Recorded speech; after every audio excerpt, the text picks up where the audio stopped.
Okay, ab zum Geisterturm, I guess.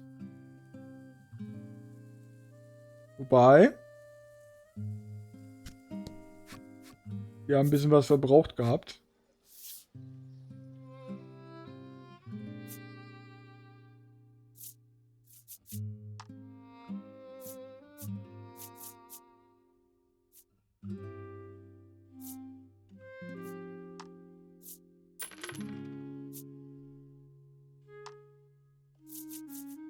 Ah, ich kann nicht. Ich muss einzeln dahin gehen. Ich kann nicht auf der anderen Seite rüber gehen. Okay.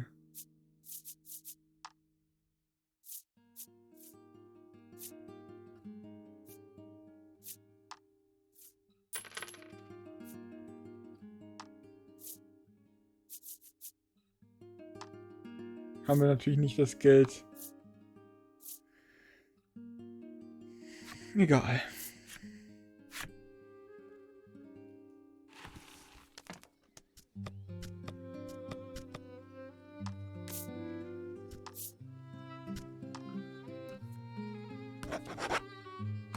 Epilog, aka letztes Kapitel, I guess.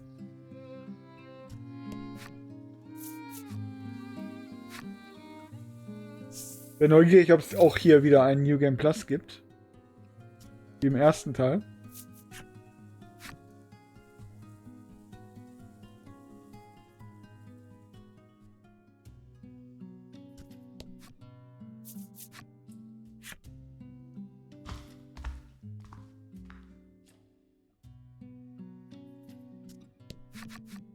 You rush to the altar, worried about lack, only to find it lazing atop the altar and yawning. When the self-proclaimed spirit notices you, it immediately changes its tune. Oh, the pain, it groans. But it's too late. For the first time ever, Laddie calls out Lack's name and hugs it tightly, rubbing her cheek against it. Lack's expression reads of surprise, pain, and happiness from within Laddie's arms. It appears all your allies are together once again. You decide that it's time to venture back to the heart's domain and put an end to that giant shadow. But you mustn't be hasty. Approach the altar only when you're ready. Naja, readier geht's nicht so, was so geldlich angeht, ne?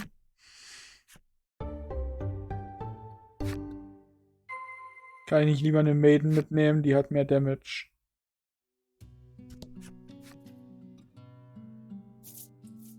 You turn to look at your allies and receive a stout nod from Laddie.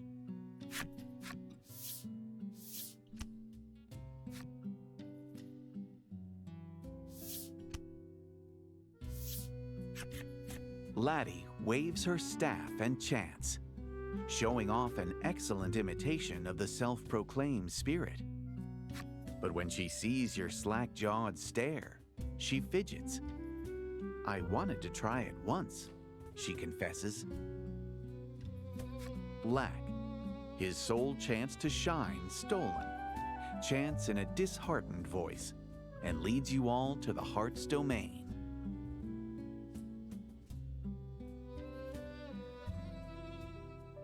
You find yourselves back in the land of Woe's throne room.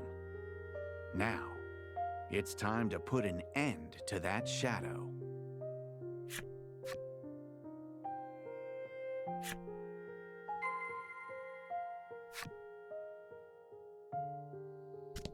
You turn on your heel, knowing you must slay the shadow.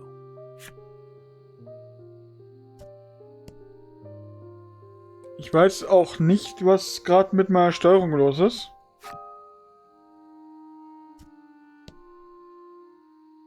Aus irgendeinem Grund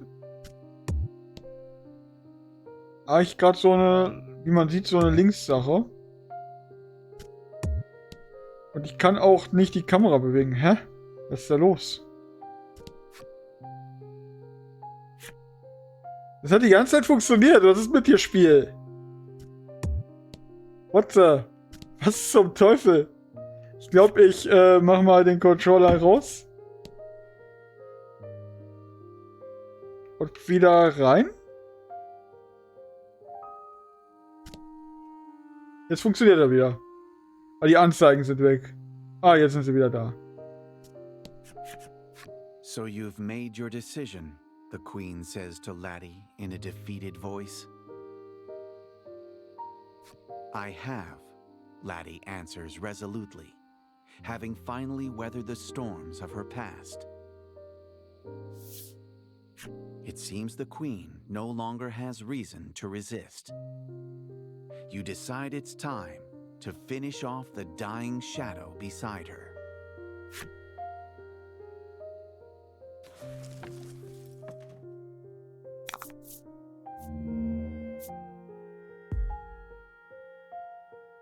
Jawohl, schön zu zweit.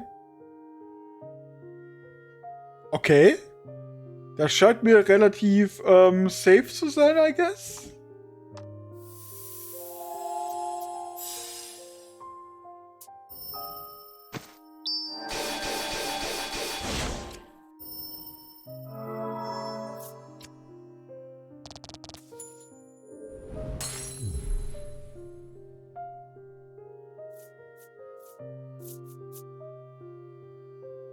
Okay, ich vertraue dem Spiel nicht ganz.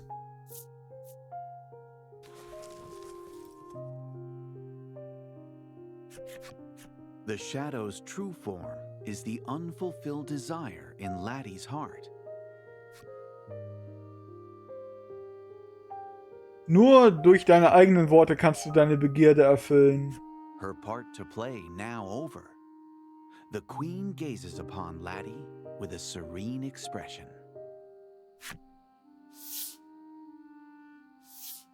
The relics in your and Laddie's hands radiate a dazzling light, and the final scar on Laddie's heart begins to heal.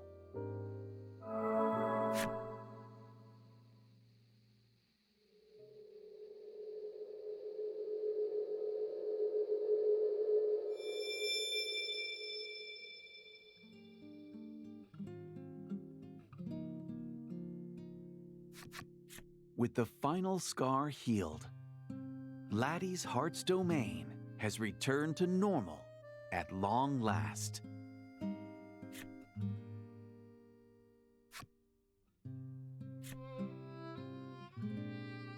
Würdest du mit mir spazieren gehen? Go on, get, Lack exclaims enthusiastically, and the both of you head off.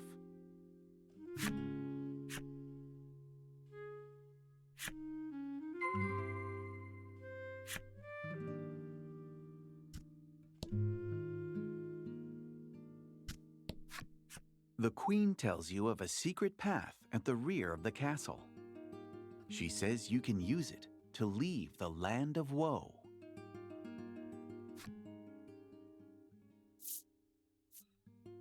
You decide not to take the path, but return via the route you came. The soldier speaks as you pass by. Mind your manners before the Queen, he cautions quietly.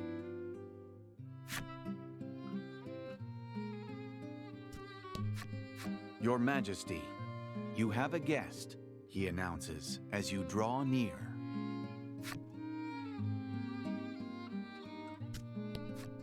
Quiet before the Queen, he says.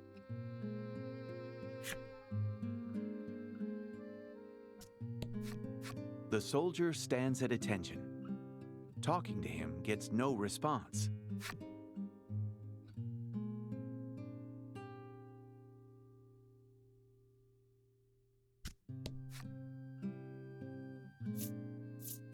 You decide to take the secret path and leave the land.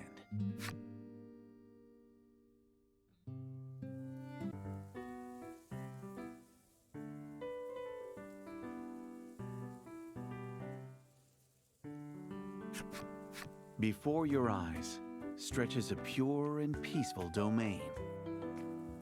The leaves rustle in the breeze, and the waves gently ebb and flow, as if to show the peace perched atop a nearby hill. Laddie beckons you over. Perhaps she wishes to give you a tour of her own heart.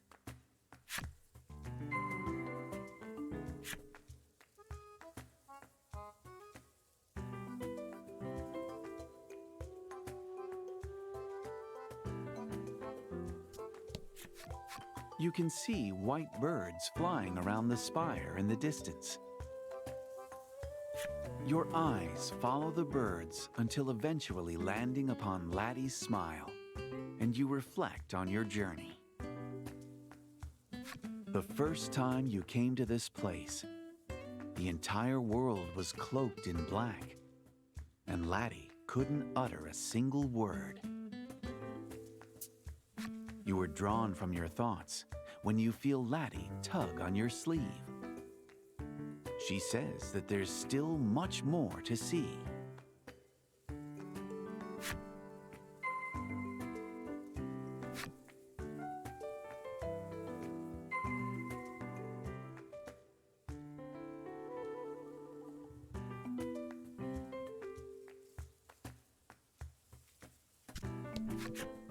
Beautiful trees line the restored forest, and butterflies float about as you stroll through, admiring the greenery. A butterfly lands on Laddie's fingertip. As you watch her quietly rejoice, you think back on your travels. When you visited the nearby town, your feelings toward Laddie were already... While you're deep in thought, Laddie taps your shoulder. "We should be getting back to Lack," she says with a smile.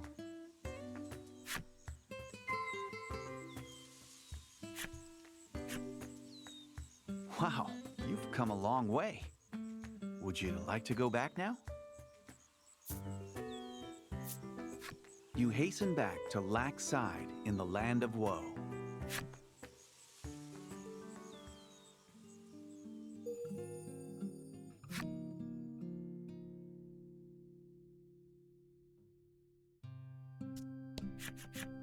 Beneath the light of the stained glass window, you and Laddie stand at the spirit's side.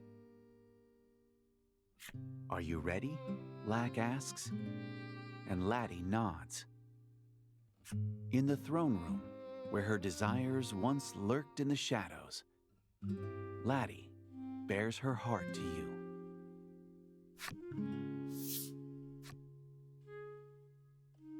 Ich liebe dich. In a trembling whisper, Laddie makes a bold confession. It appears that over the course of your journey, she has developed feelings for you. But having been born a sacrificial maiden, she suppressed those feelings, fearing they would only be a burden to you.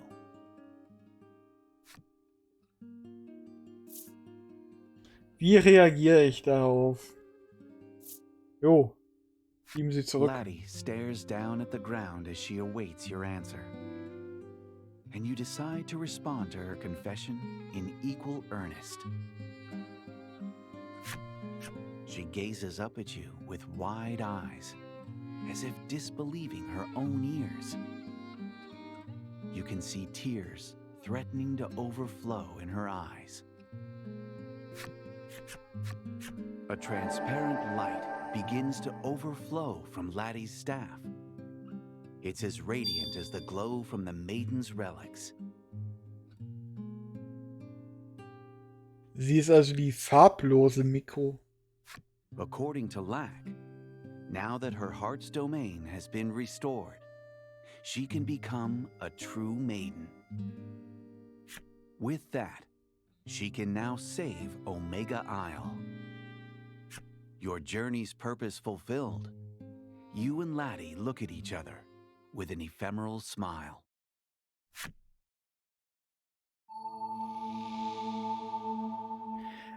Eine Welt, deren Glanz du schufst, Liebe, die im Brustkorb brennt. Endlich nehme ich die Form an, nach der ich mich so gesehnt habe. There's something odd about Lack's voice. And not just that. Cotton begins to spill out from its insides as it takes the form of a human. Okay, das ist echt überraschend. Und natürlich hat er diese komischen Blumen von Drakengard in den Augen. Ja, nie ist klar. Something's not right. When you attempt to speak to Lack,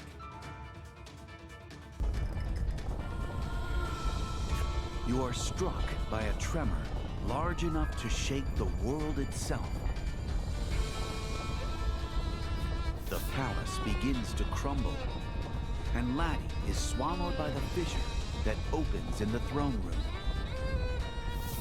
Your fingers graze hers as you try to grab her, but Laddie is just beyond your reach, and she tumbles into the abyss.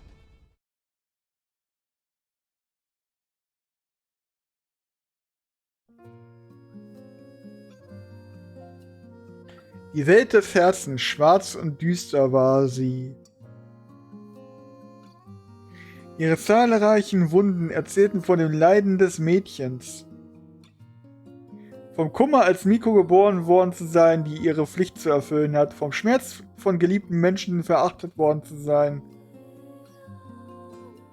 Am Ende ihrer Reise blüht neue Hoffnung in ihrem verwundeten Herzen auf.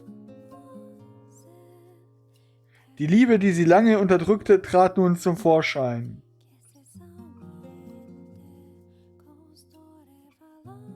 Die dunklen Wolken lichteten sich und alles erstrahlte in alter Schönheit. Die Welt des Herzens. Doch ein Naturgeist, den sie einst einen Freund erwähnten, stürzte die Welt des Herzens erneut in die Finsternis.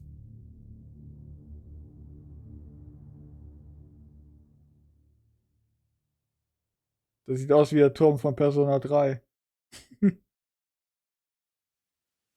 The furious, roiling seas have swallowed all but a small strip of land, the last vestige of a drowning heart, desperate for rescue.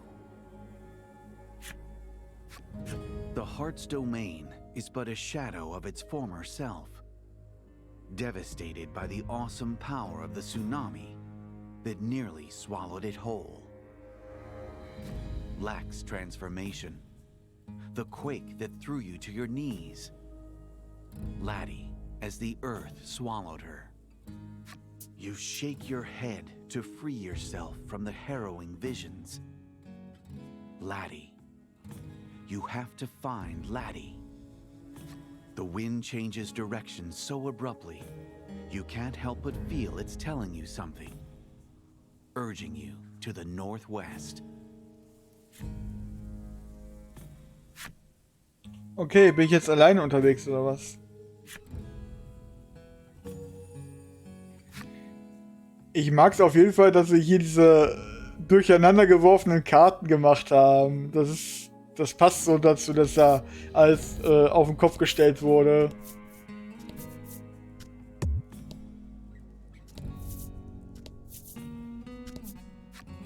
You stop before a gash in the earth, filled with rushing, muddied water. You see no way of crossing to the other side.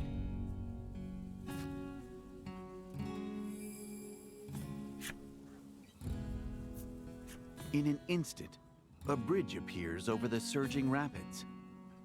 You catch sight of a figure on the opposite side of the chasm.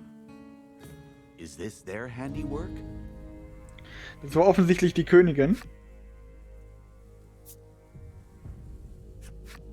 A lone woman approaches you as you alight from the bridge. She bears more than a passing resemblance to Laddie. Oh, die Mutter. Sag es zu ihr. Bist du ihre Mutter?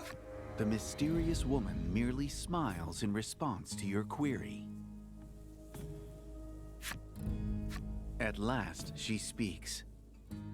Her voice, she informs you that she is the former maiden of Omega Isle, which makes her Laddie's mother. She studies you for a time. A sense of relief plays across her face as she whispers, "Yes, I can trust you with her." The woman begins walking, slowly enough that you believe she means for you to follow. Might she be leading you to Laddie?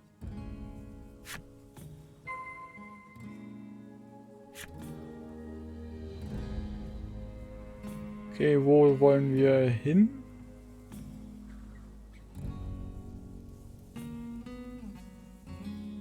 Wir haben nicht wirklich irgendein Ziel scheinbar.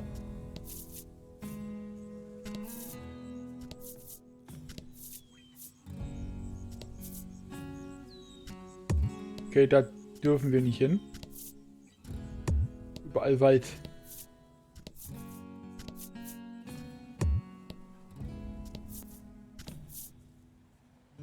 Kummerstadt vielleicht? Tempting though it may be to wander, this isn't where you're headed, so you turn around. Weiß ich doch nicht, wo ich lang soll. Da leuchtet ja keine Stelle, wo wir hin sollen. Laddie's mother speaks of her daughter as you walk down the road. Laddie has long felt isolated, she says, having succeeded her mother, only to be driven from the village. Traveling with you, however, taught her how to open up once more. "You've saved my child, and I cannot thank you enough," she says with a warm smile.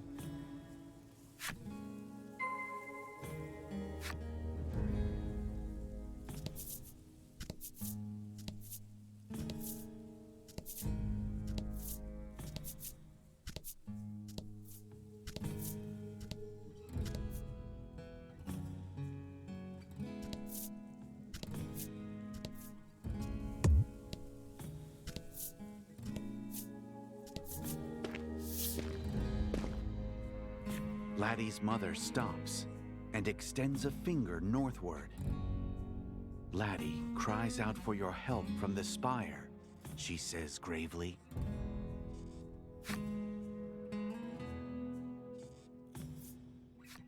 You see a towering, crooked structure in the center of the heart's domain. You begin walking toward it, praying all the while that no harm has befallen Laddie.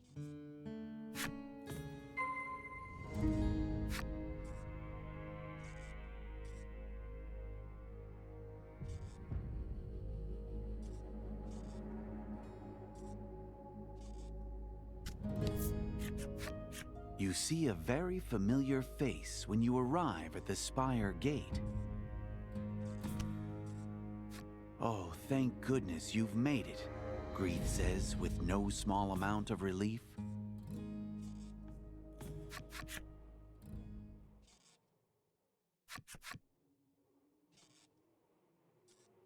That relief, however, is short-lived, as you take notice of countless eyes peering at you from the shadows. Laddie's parents stand between you and the shadows, urging you to press on ahead while they buy you time. They square up to face the encroaching darkness. Shoulder to shoulder, they look like the many maidens and their attendants you've met along your journey. Chest tight with sorrow, you trust them to their task and fight your way into the spire.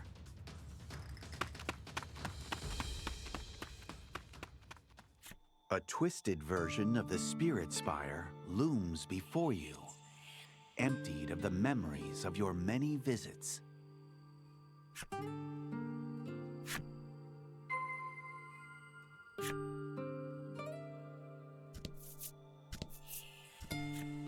You hear a wail of anguish as you push the heavy door open. Was that Laddie? Yes, it must have been.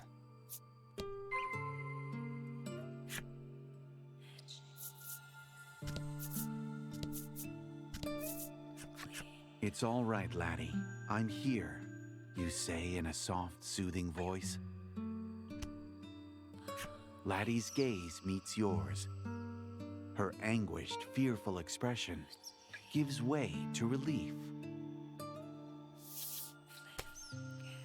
The two of you embrace, as if trying to forget the short yet all too long time you were forced to spend apart. Laddie's tears subside, and she regains her composure. You move to punish Lack for destroying the heart's domain, but Laddie takes firm hold of your sleeve.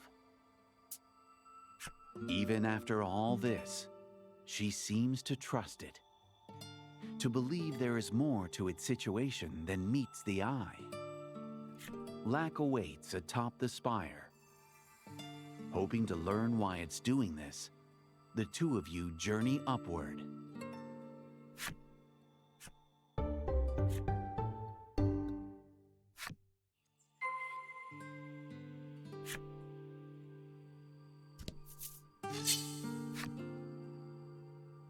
Ja, toll.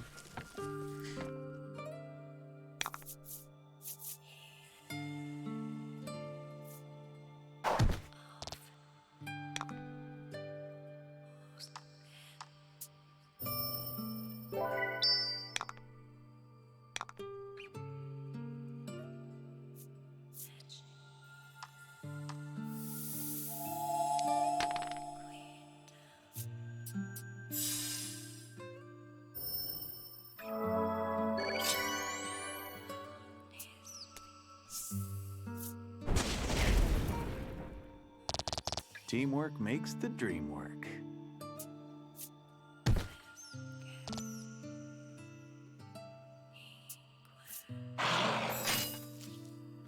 Das wird ihm nicht helfen.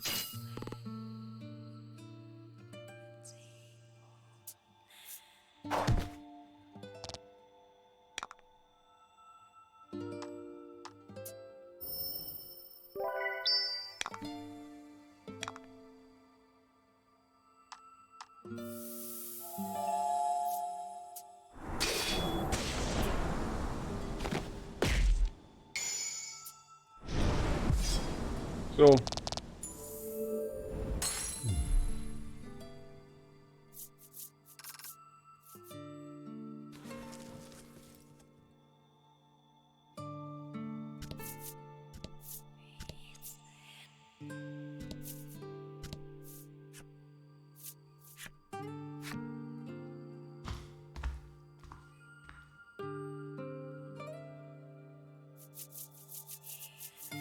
Wollte gerade sagen, bin gespannt, ob das jetzt anders aussieht, aber nein, generell eigentlich nicht so, nur ein bisschen jetzt The hier in altar diesem is Fall. surrounded by 4 stela, each bearing the color and likeness of their respective maiden. You reflect on the friends you've made over the course of your journey. If only they were there by your side now.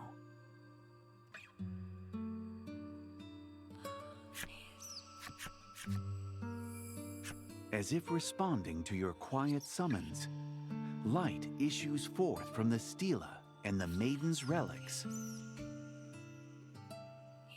Laddie's memories of them live on in the heart's domain. Perhaps they can aid you in your hour of need, after all.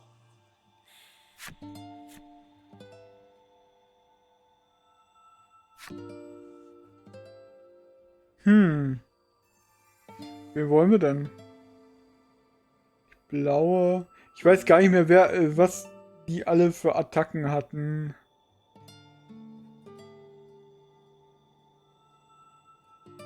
Nehmen wir erstmal die schwarze. Ja, kommt dazu.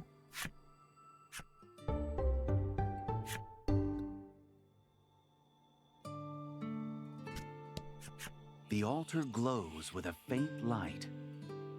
Touching it might just send you back to the real world. Aha.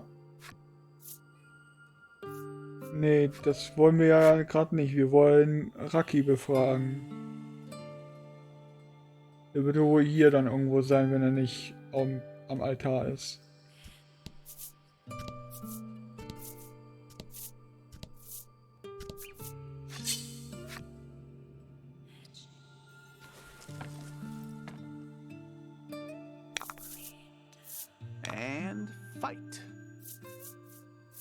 Die sind halt gut wegen ihrem Gift.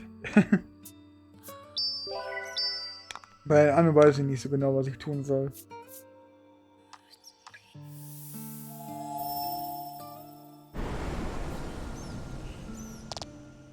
Hätte mal ruhig einen Crit machen können. Dann wären die beiden anderen fertig.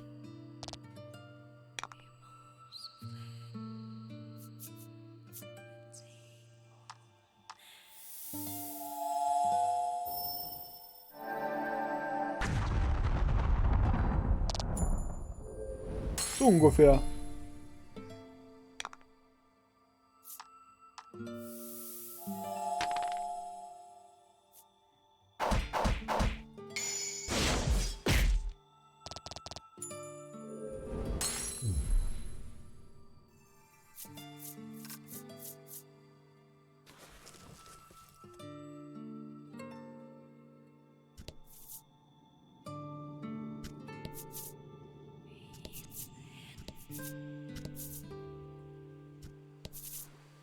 Also, scheint doch nicht hier zu sein.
Okay, wir müssen eine andere Ebene. Gut, das habe ich mir schon fast gedacht, dass wenn der Turm twisted ist, dass er auch mehr als seine üblichen Stockwerke hat.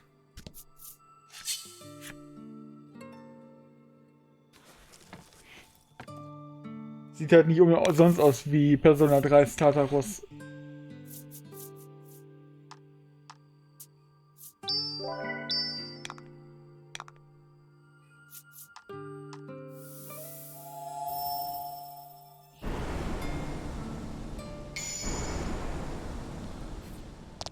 Excellent.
Congrats.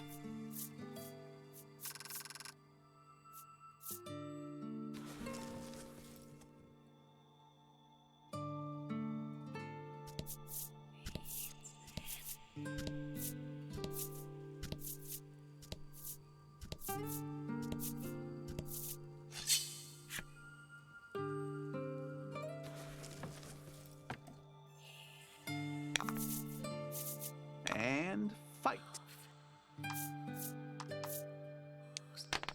Nope.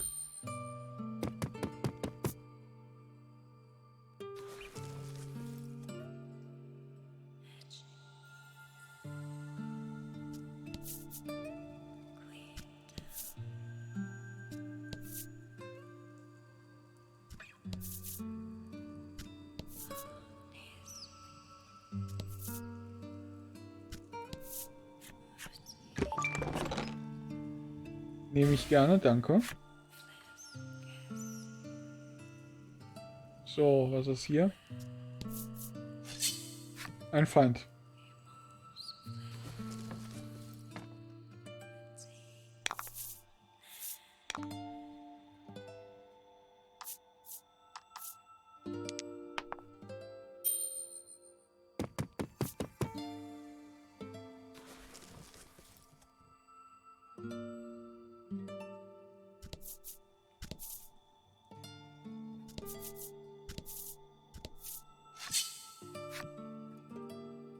Es sind direkt mehrere offene Türen, wo auch immer die hinführen.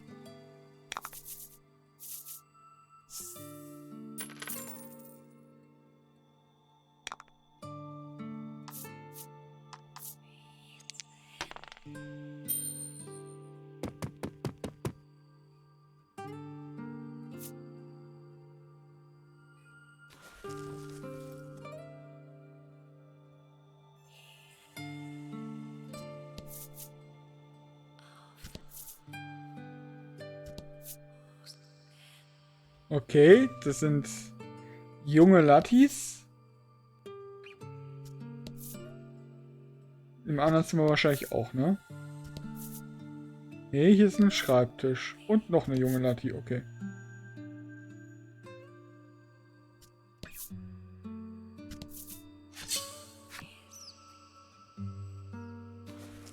Sollten wir die wahrscheinlich ansprechen, die Mädels, wa?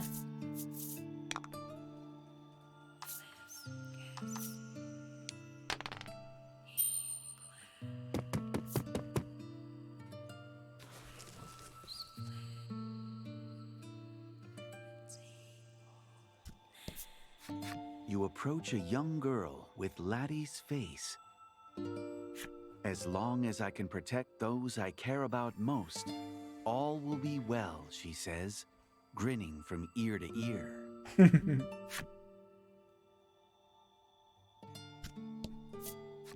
You approach a young girl with Laddie's face.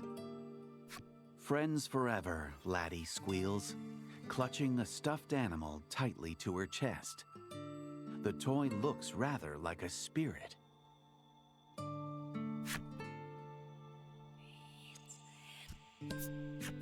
You approach a young girl with Laddie's face.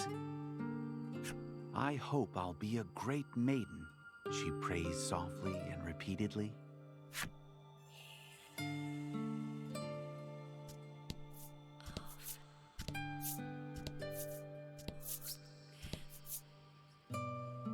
Ja gut, ich dachte, jetzt ist hier auch noch eine Tür, weil hier so der Platz gereicht hätte.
Ja gut, für doppelte Erfahrung machen wir das mal.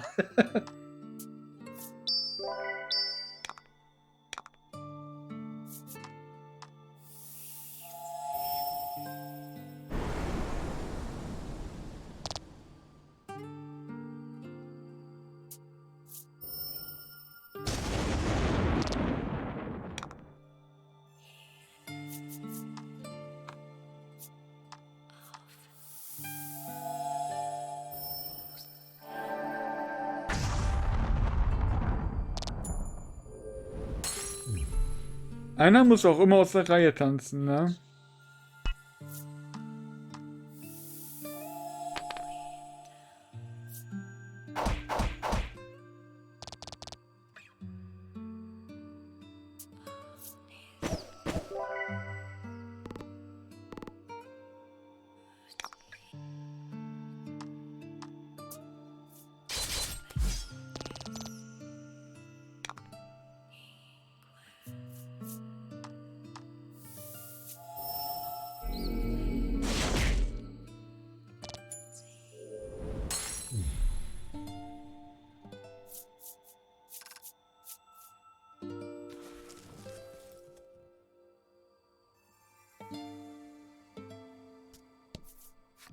you approach a young girl with Laddie's face. Lonely? How could I possibly be lonely? She says with a bashful look.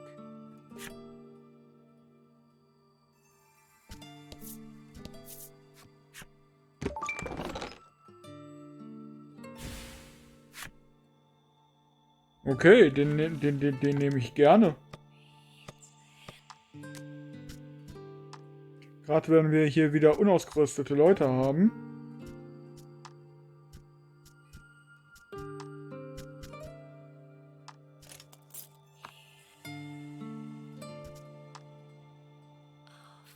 Hier, du auch.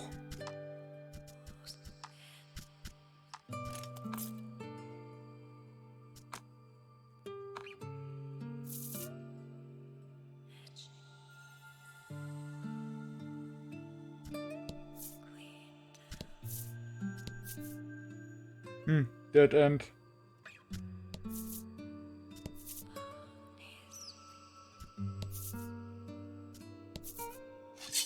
Da war so verdächtig viel Platz, ich musste einfach gucken. Fight him off. Nö.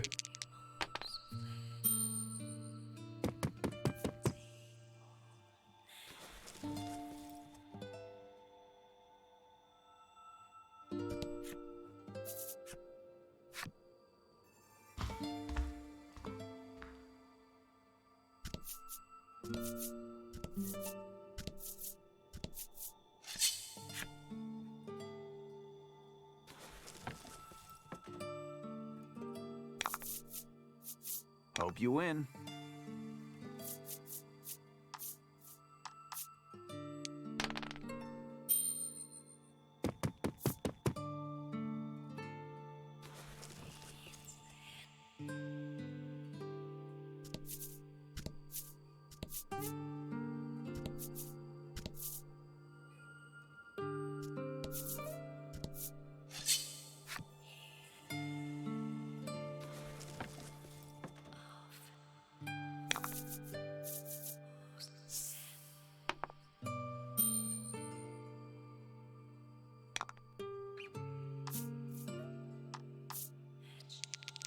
Die Gegner werden auch immer toller scheinbar.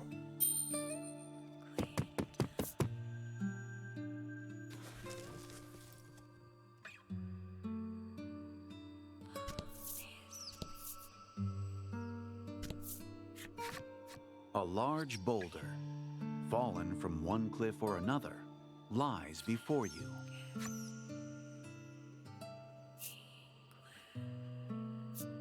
You place your hands on the boulder and set your feet behind you. Laddie joins you, and the two of you push with all your might.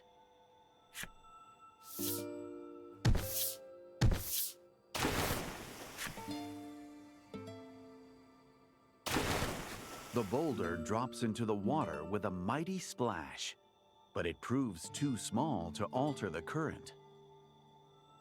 Naja, ich nehme mal an, dass auf der anderen Seite noch so ein Felsen ist.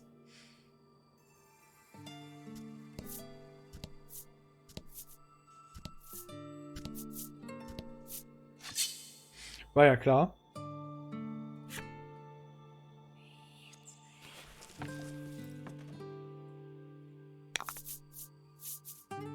Auch wenn wir nicht ganz wissen, warum wir das gerade machen wollen, aber okay, Spiel. Machen wir einfach.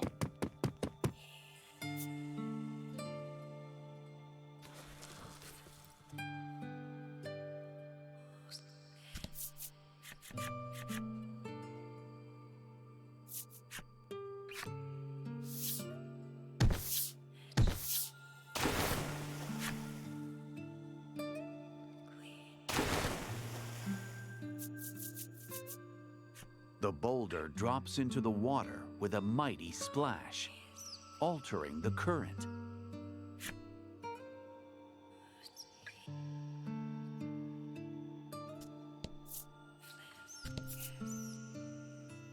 Okay, scheinbar konnten wir vorher hier nicht lang oder so. Nehme ich jetzt mal an.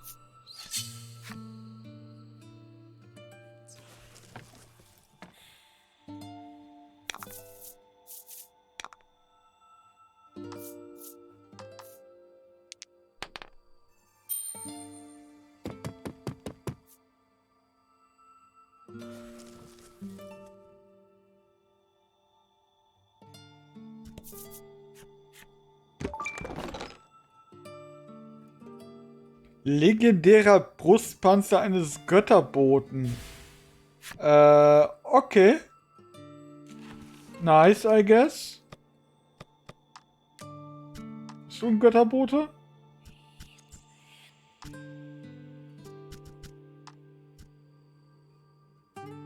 Man wird schneller dadurch, okay.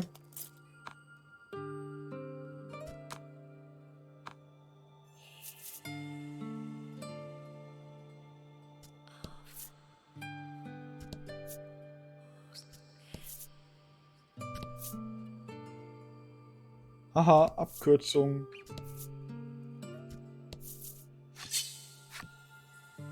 Gut, wenn es jetzt einen Götterboten hier gibt, dann gibt es bestimmt woanders auch noch tolle Dinge.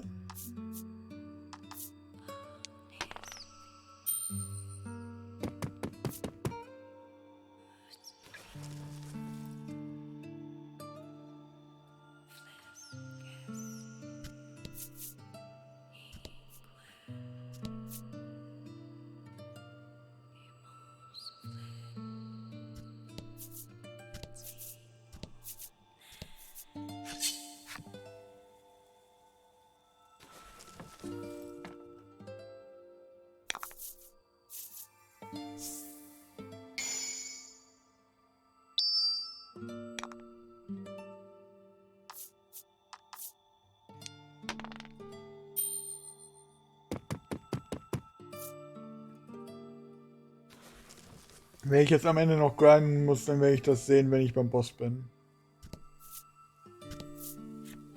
Something leaps out at you from the Steela's shadow.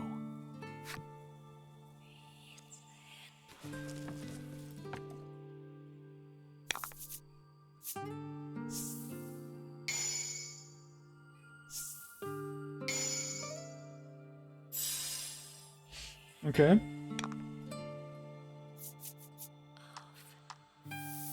Das sind ja scheinbar Event-Bosse.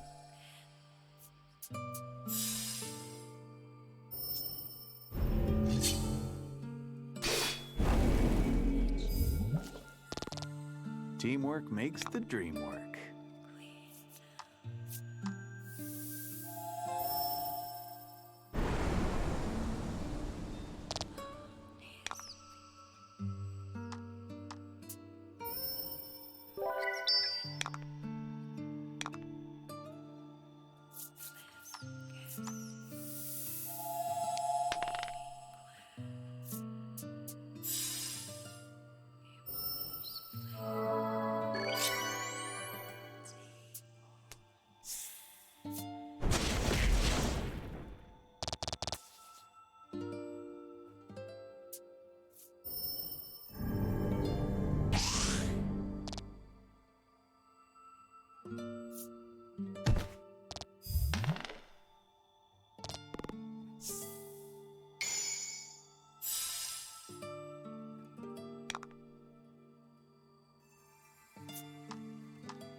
Ah, die können auch Lichtschaden. Deswegen das Ganze mit den Lichtschaden-Damage erhöhen.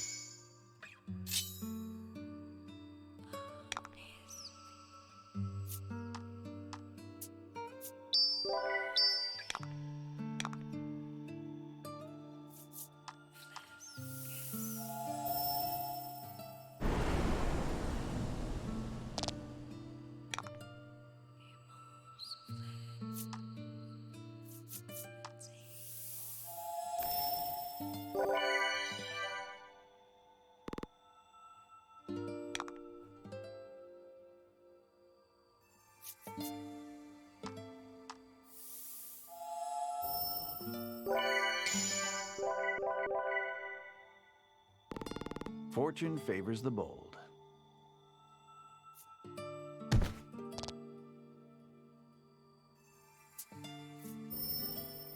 Come on, please. Nur weil ich mich heilen wollte, oder was? Yikes. Das Spiel ist manchmal so unfair.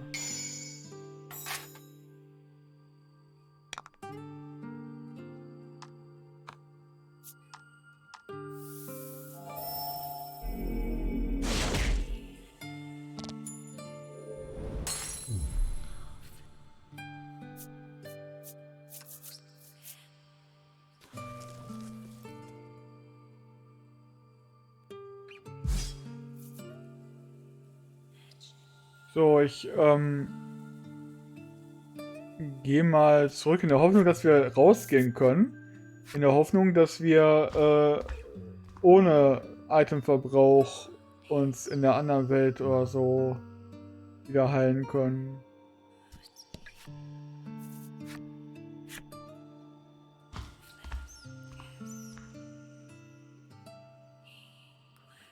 Hier scheint auch außerdem irgendwas noch zu sein, aber das gucken wir uns an, wenn wir wieder Leute haben.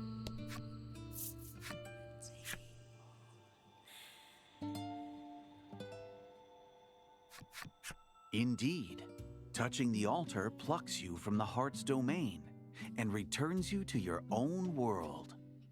Laddie looks rather ill. You suppose you would too, if someone had been mucking about in your heart of hearts. She forces a smile and tries to act as though all is well. There is no time to waste. You must see to your business in the real world and return to the heart's domain as soon as possible. Ja, hatte ich vor.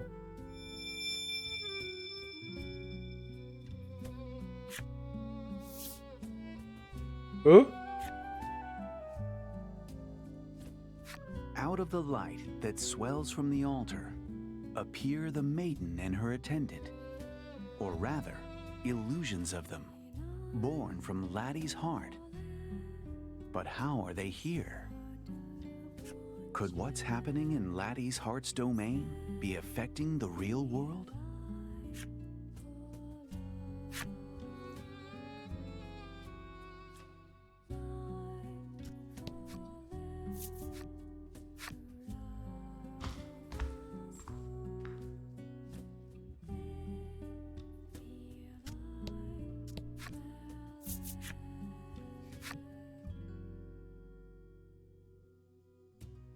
Ich hoffe mal, Schlafen legen hilft.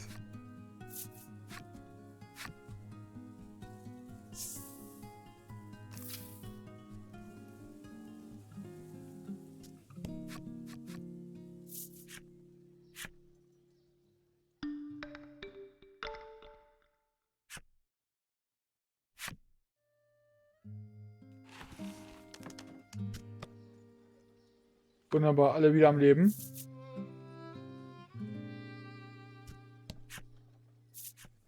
Wobei, haben wir irgendwie hier noch was zum Holen?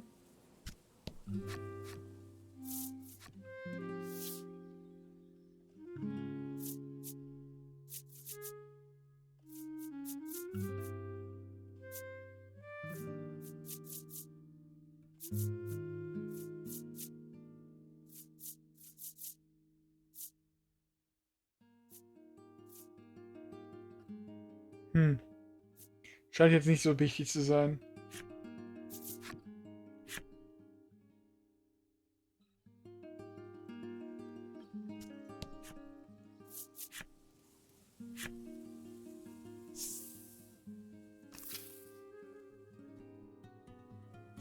Kann ich eigentlich zu den anderen Maiden wieder zurück und Dinge und Sachen machen?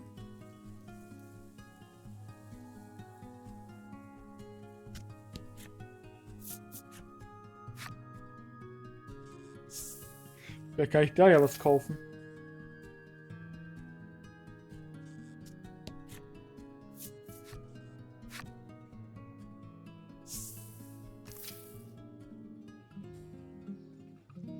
So, Gasthaus, Schmuck.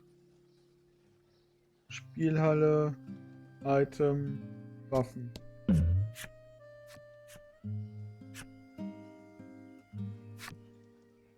Oh, ich habe die Sidequest vergessen.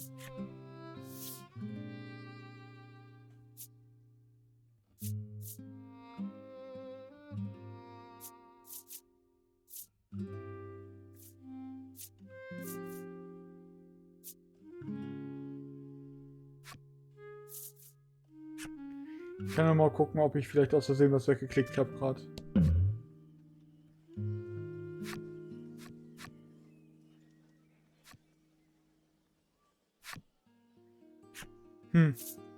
Ich wüsste nicht, wo das wäre. You spot a young woman with a familiar face. Timidly, you ask, Krim? She fixes you with a sharp gaze, as if to say, don't talk to me. Okay, erstaunlich.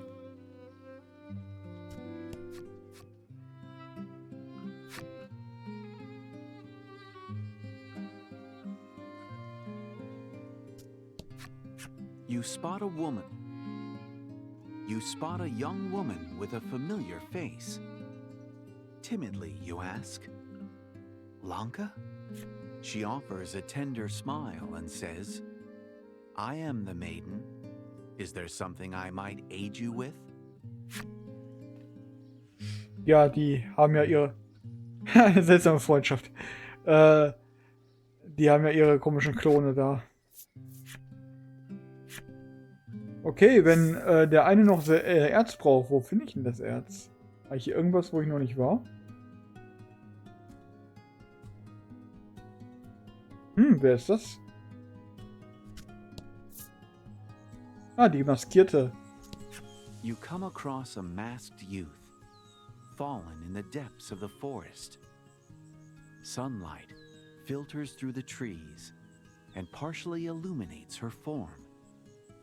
Though she has breathed her last, there is a certain peace in her unmoving face. You and your allies dig a modest grave for her, and then leave the place.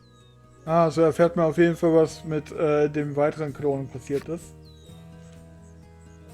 Ich krieg da überall Erfolge für. So, gibt es vielleicht im Wunderwald das seltene Erz? Da waren wir auf jeden Fall noch nicht. You enter an area where the grass grows tall, but suddenly reach a dead end. Das macht nichts.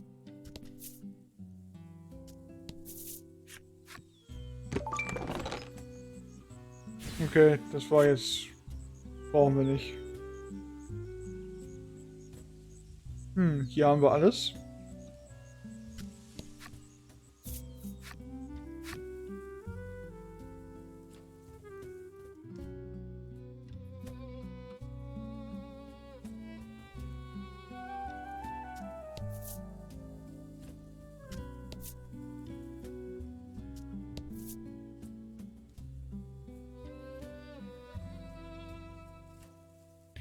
Hier ist auch nichts mehr.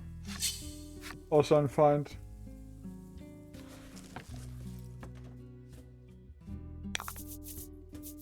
Don't hold back. Wäre natürlich lustig, was passiert wäre, wenn wir die weiße Maiden genommen hätten und die dann in der echten Welt mit auftaucht, ne? So Maiden versus Maiden halt dort in der einen Stadt.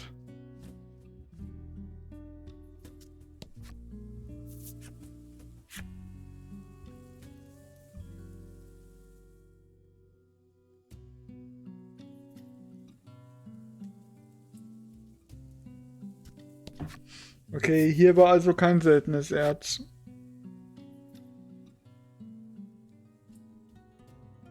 Hätte sein können.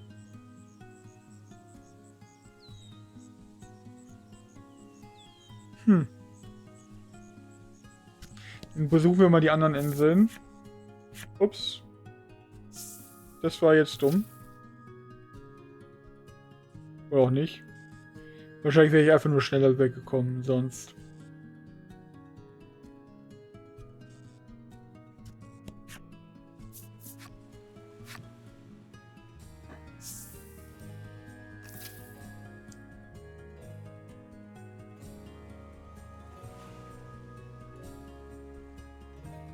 So, wir haben hier die Stadt, den Sumpf. Ein Wrack, was wir erforschen können. Gehen wir zum Wrack. A man stands in front of the shipwreck's treasure hold, searching for a stick of some kind that might serve as a replacement lever to open the door. Aha, wir haben keinen Stock. Schätze ich mal.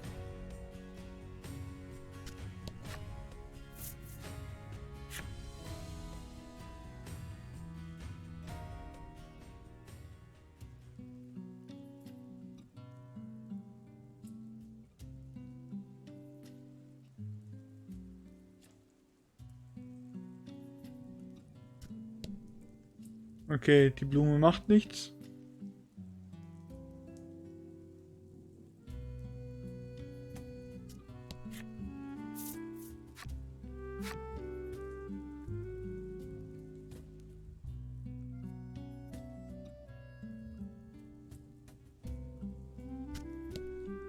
Laddie offers the maiden's relic she was given up to the altar. Okay. Was passiert jetzt? Schwarzer Naturgeist. Feelings left behind in this place by the maiden and the spirit have imbued the relic with greater power.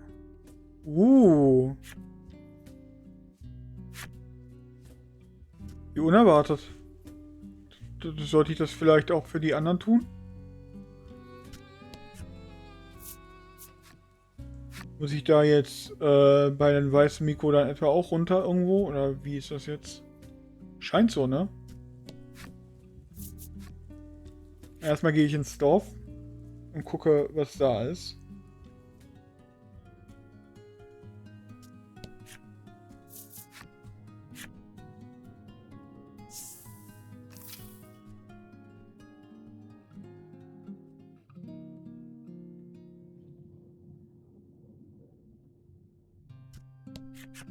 Blight hugs his child close.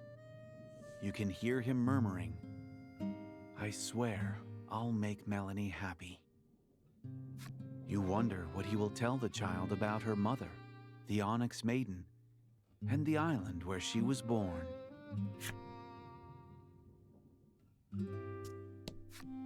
I must lead the people, the mayor says as he stares out over the swamp.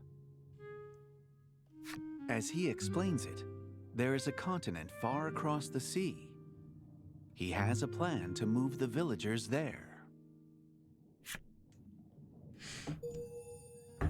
Okay, ich mache kurz Pause, bin gleich wieder da. Wir haben noch zu viel Zeit. Wie wär's mit Zeit? Ja, 30 Sekunden, let's go. Stell dir mal vor, du reist nach Tokio. Ich habe 30 Sekunden, zeig mir alles.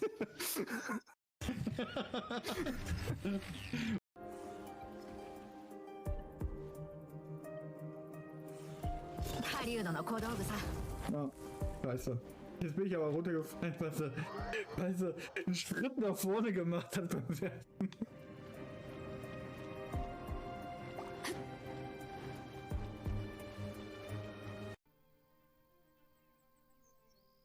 Und, das ist ein Trank? Ja, es ist ein Trank für 1000, yay. Aber wir haben die Zeitquest abgeschlossen, das ist viel wichtiger. Ich meine, ich habe ja versucht, Nein zu sagen. Vielleicht habe ich ja ein Kistenproblem. Wow. My chest simple. Hä? Echt jetzt? Das ist so random. Das ist so random und so gut. Es ist die Medaille der Weisheit. Das heißt, ich war weise genug, die Features, die mir gegeben sind, zu nutzen. Ja. Das ist die Lehre aus dieser Sache jetzt.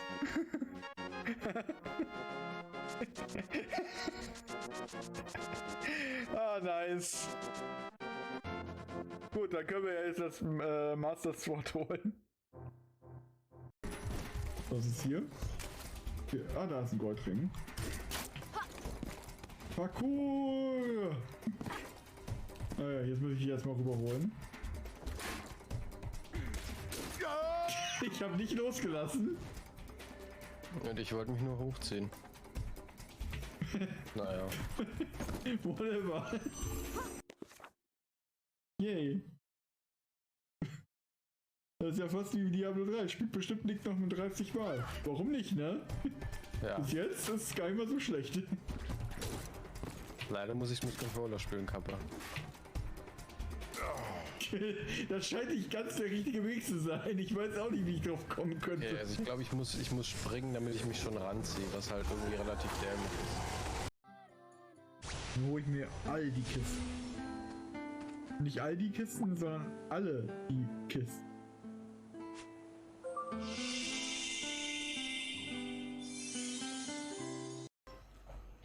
Ich hatte gerade mein Handy mitgenommen, weil ich war mir nicht hundertprozentig sicher, ob ihr die Clips hört, weil ich sie nicht gehört habe. Und da gab es eine Meldung von Amazon, dass es jetzt so eine Coupons gibt, ne? Und unter den vorgeschlagenen Coupons, ne, ist die schönste Bettwäsche, die ich jemals gesehen habe. Stell dir vor,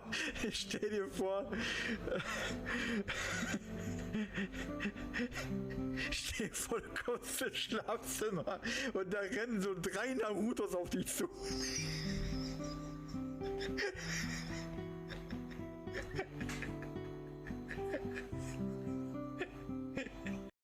Warum ist da?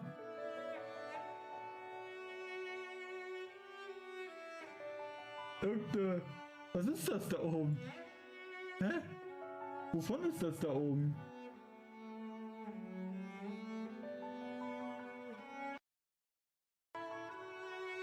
Was für ein Maintenance? Wovon? Hä? Was? Hä? Mach uns eine Szene, ja, ja. Es muss irgendwas da drüber sein. Aber was?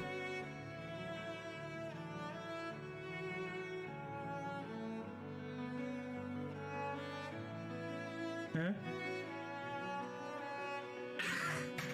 Ja. Benutzer, ne? Das war das Problem an der Sache. Sekunde, ich bin gerade nicht so lesebedürftig. Ah. So, da bin ich wieder.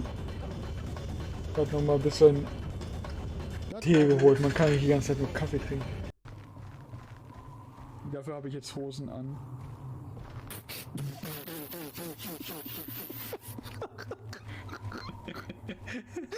Ja, ist halt so, die kosten auch Geld. Ich hab doch kein Geld. Fairtrade. Wow. Toller Clip.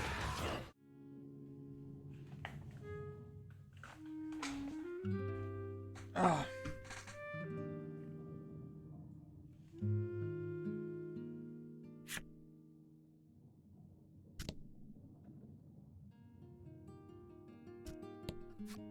Immer schön gucken, ob man irgendwo was findet. Aber es scheint überall relativ das Gleiche zu sein.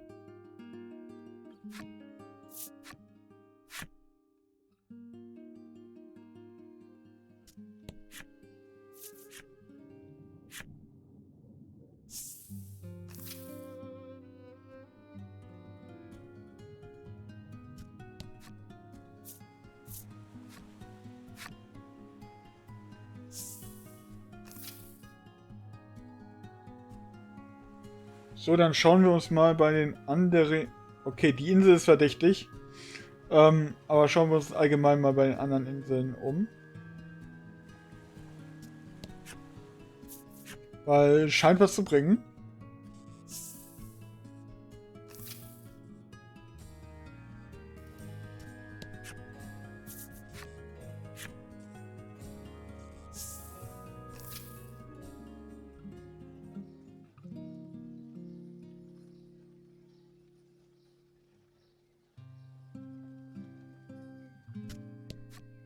The entrance to the shrine is resplendent with seashells.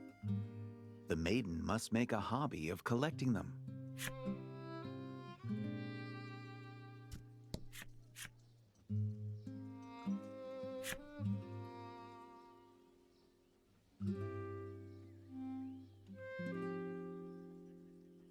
Okay, hier im Dorf scheint jetzt nicht so was Interessantes zu sein.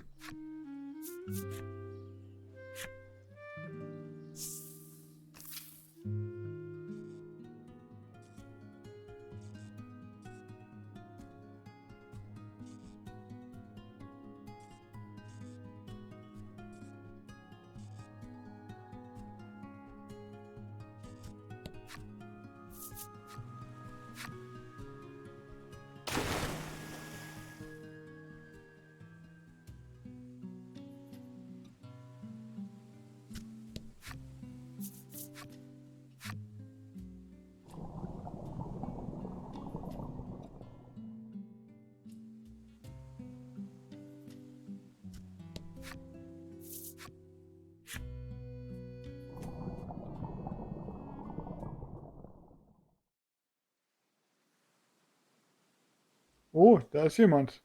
Gehen wir was auf den Altar. Laddie offers the maiden's relic she was given up to the altar.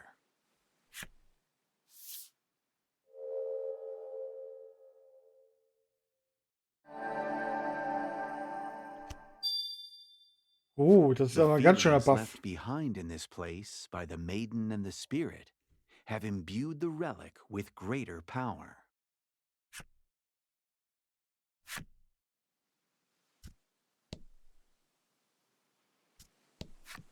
The attendant mutters, but to who you cannot say. Pitiful, just pitiful. His miserable murmuring gradually melts into tense silence.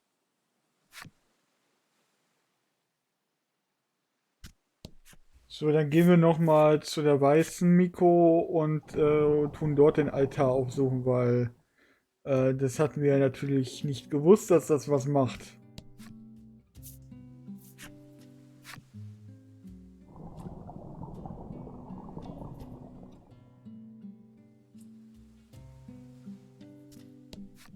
Ich würde auch erwarten, dass man, wenn man wahlweise raus kann aus dem Traum, oder aus dem Herzen vielmehr, dass das überhaupt irgendwie was macht. Aber gucken wir erstmal, ist hier was?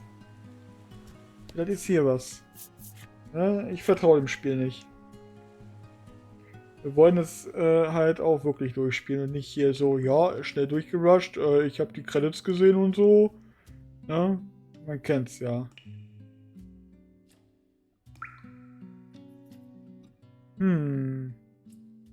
Was war mit den riesigen Felsen da?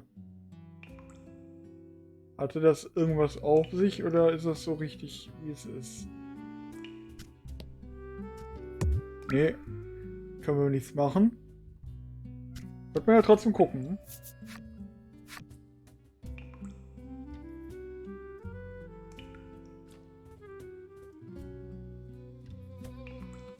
Sind sogar Sachen noch nicht aufgedeckt. Was ist denn das? Es geht ja gar nicht. Etwaige Gegner können wir ja einfach besiegen oder fliehen. Aber hier ist auch nichts. Okay. Aber dann haben wir das abgecheckt. Wenn schon, denn schon, ne? Dass ich heute sage, dass ich es heute beenden möchte, heißt nicht, dass ich hier das Ganze rushen möchte.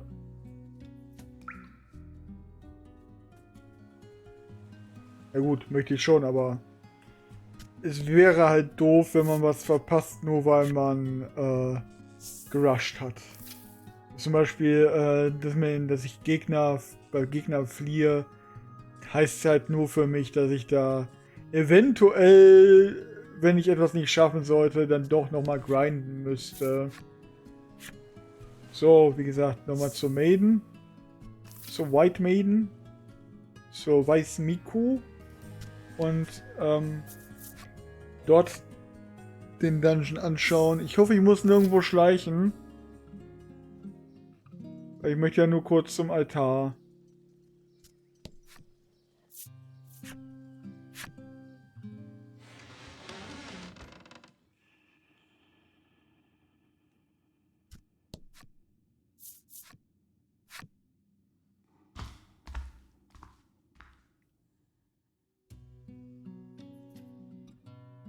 So, die Maidens sind alle kräftig bei der Arbeit.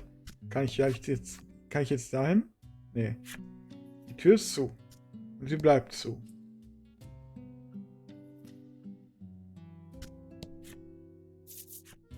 Hätte ja sein können, dass das jetzt offen ist. Alle Möglichkeiten.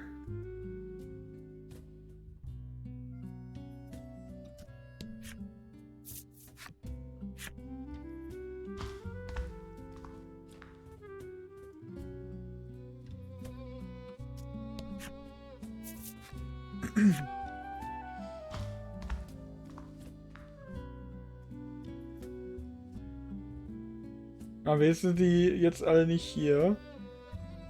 Außer die Maidens, die hier sowieso immer sind. Ha. Das war nicht aufgedeckt. Das ist auch nicht aufgedeckt. Das geht nicht. Ja, war klar. War klar, dass da noch einer kommt. Komm, geh weg. Naja, falls wir die nicht haben, können wir ja mal kurz besiegen. Damit wir die Rückseiten haben. Ich habe die ja auch großteils übersprungen.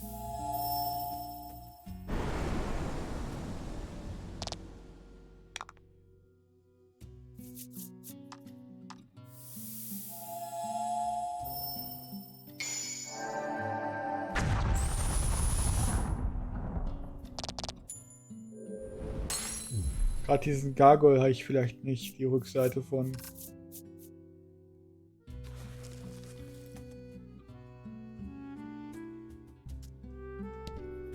Habe ich jetzt nicht danach gejagt, aber dann hat man es wenigstens Laddie versucht. offers the maiden's relic she was given up to the altar.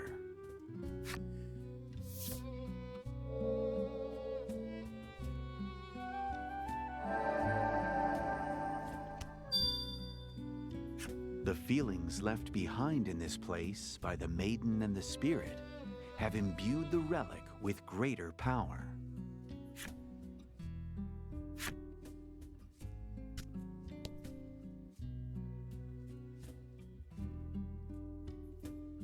So, sehr schön.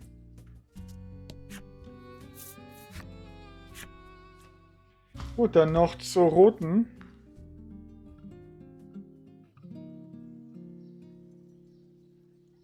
Und offensichtlich ist es egal, mit wem wir unterwegs sind von den Fantasie-Mikos, weil sonst hätte der Begleiter der schwarzen Miko erstmal über seinen eigenen Klon ein bisschen sich verwundert und eventuell auch über die sehr lebendig aussehende junge Dame neben ihm.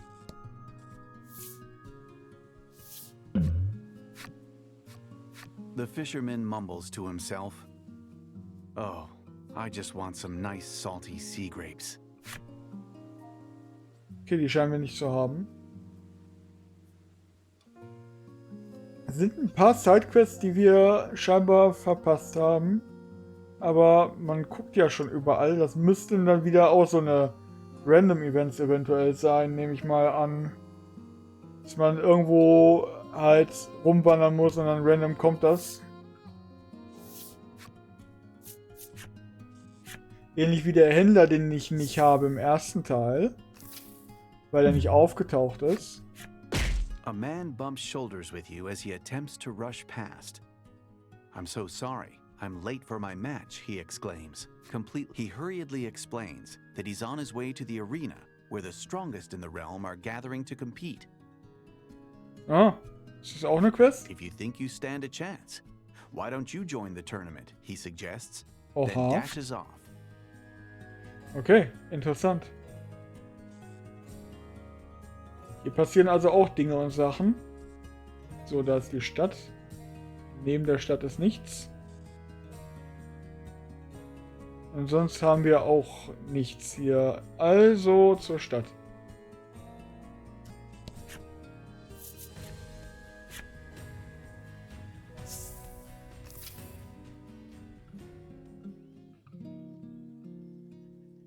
Hm? A number of warriors are gathered around the Crimson Maiden. Oh, I just bit my tongue. Sorry.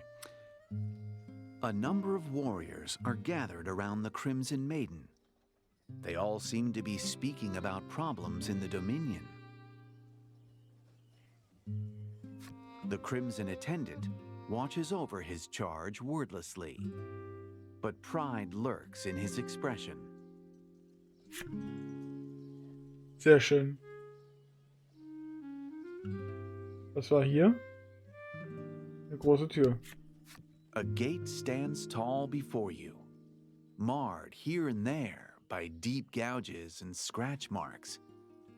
You reckon the monsters for the arena battles are kept within.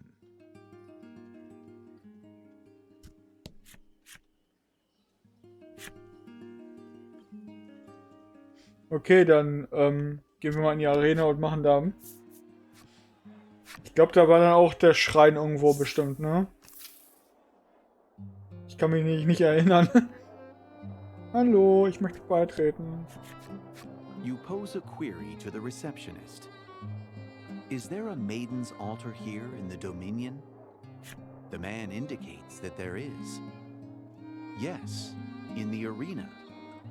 And I can show you the way for the right price.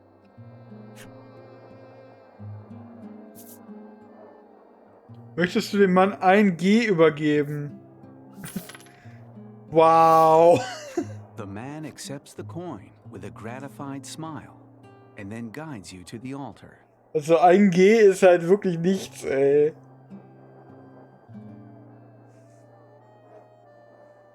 Laddie offers the maiden's relic she was given up to the altar.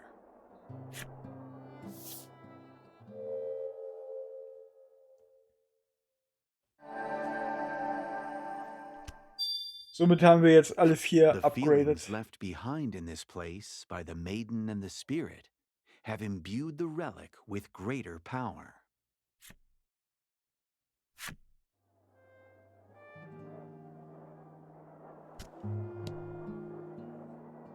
So.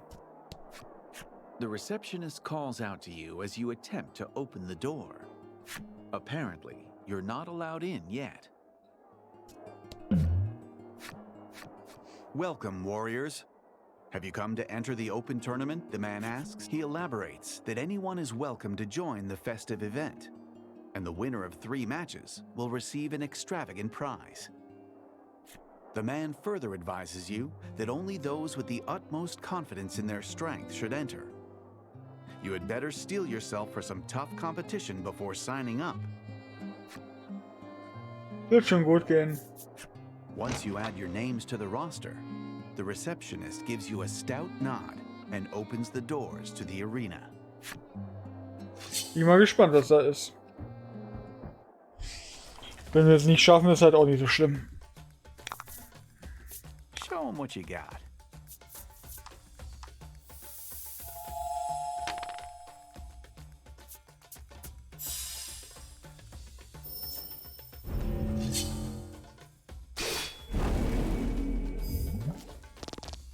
Two fight as one.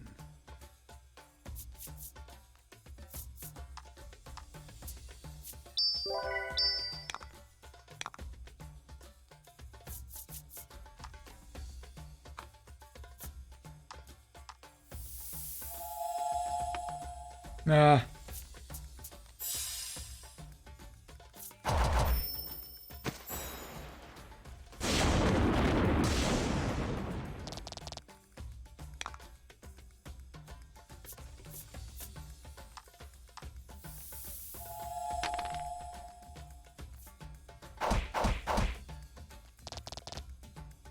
Nicht schlecht für die erste Runde. Ja, ist klar.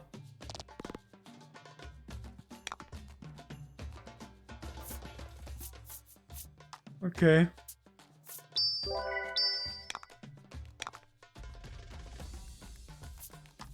Füllen wir mal alles.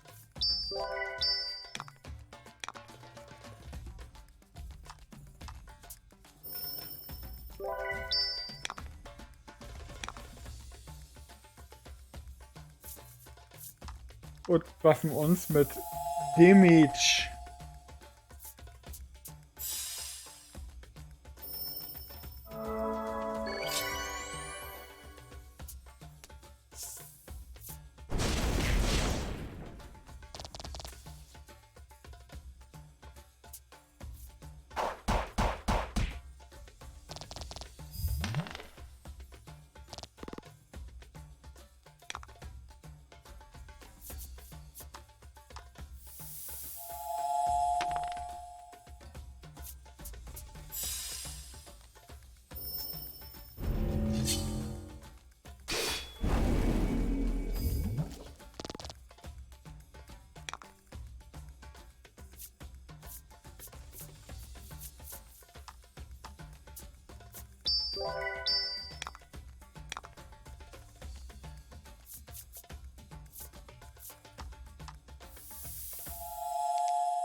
Geht doch.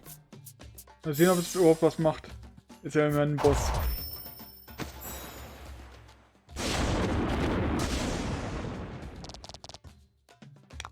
Natürlich resistet es. Warum auch nicht?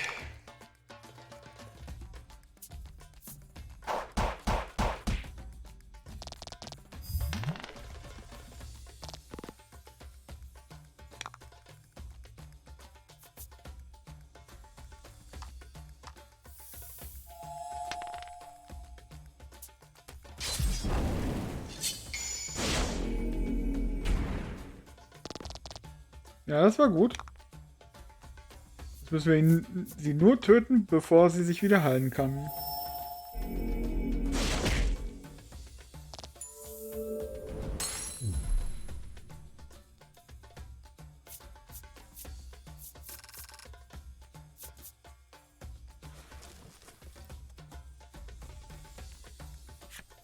Are you ready for your second match? The receptionist asks. If not, you're welcome to come back later. You give him a firm nod, and he responds with a disquieting smile. Don't die on me now, he says cryptically, as he ushers you and your allies to the arena. Fight him off.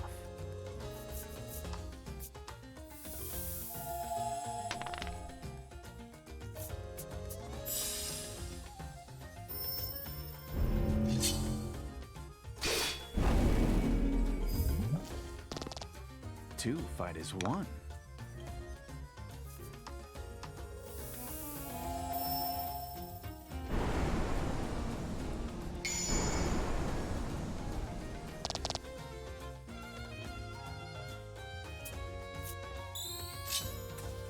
Okay, er bufft sich. Heilen wir erstmal unseren Begleiter hier.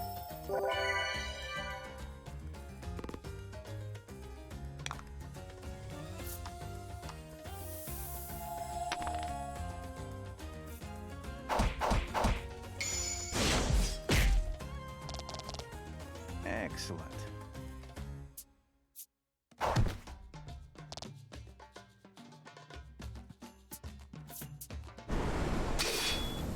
Au.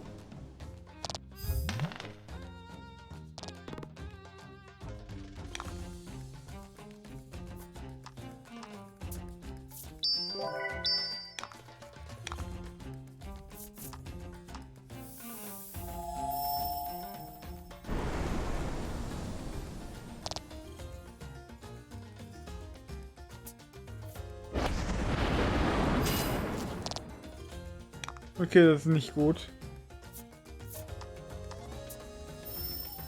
Ich hoffe, das reicht, um uns große Heilung zu machen. Sehr schön.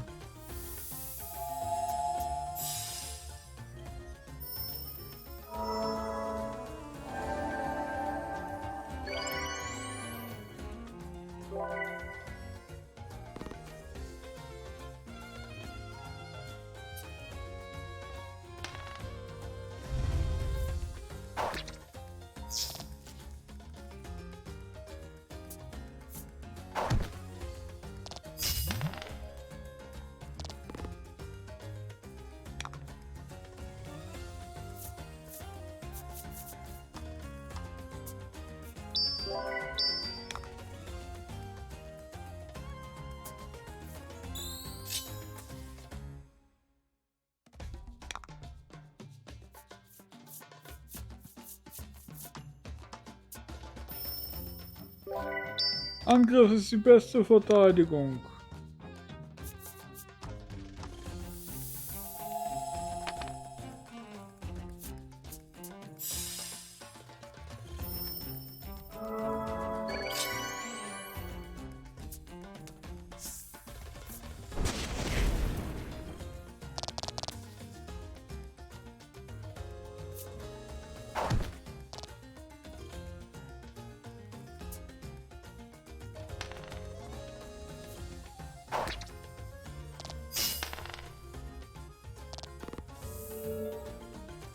Okay, sein Gift ist weg.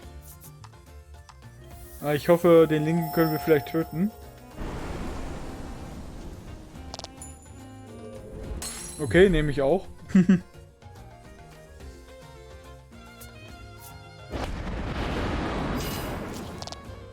Puh, das ist aber auch nicht sehr viel knapper.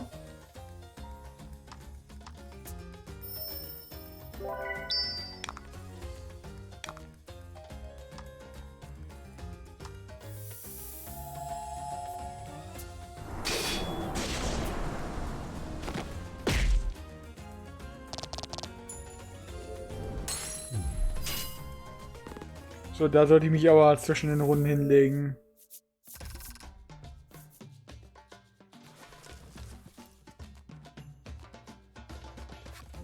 Your final battle will not be easily won.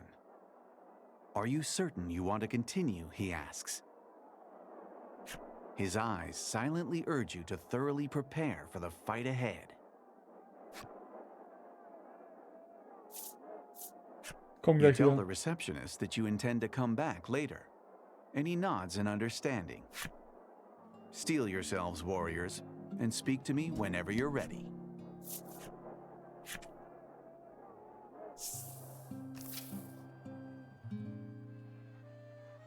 Gasthaus. Da.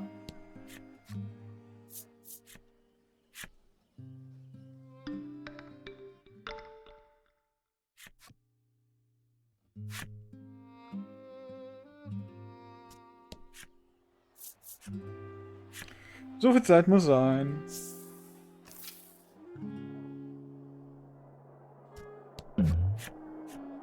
The tournament emerge victorious, and you'll receive this fabulous prize. You nod, prepared for the fight Gib her. ahead. When the Gib receptionist her slowly das Ding. rises to his feet. Then let the battle begin, he says, taking his and fight. Oh, er ist es selber. Interesting.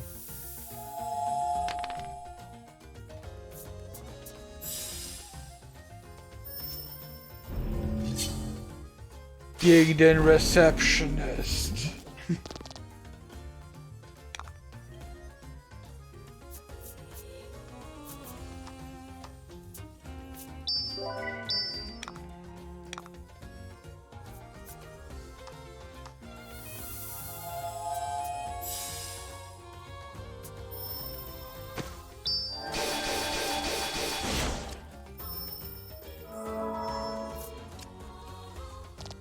Teamwork makes the...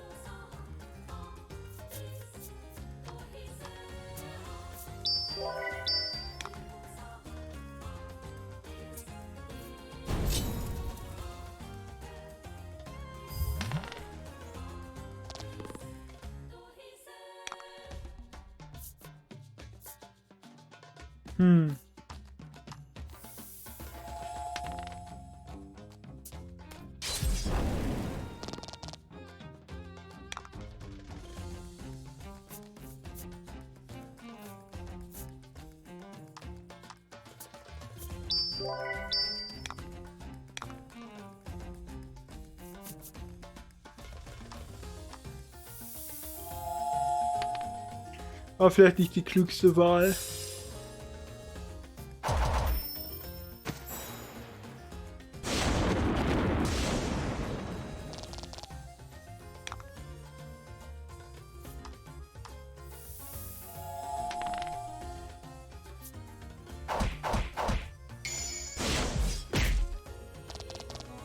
Magnificent.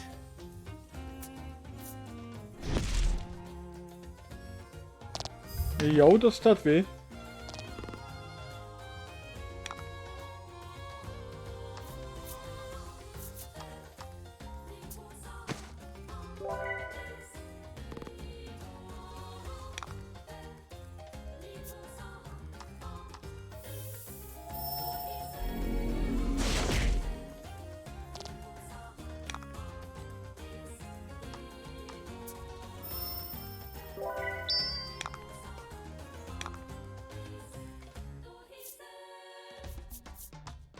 So, ein bisschen Angriffskraft hochmachen bei uns.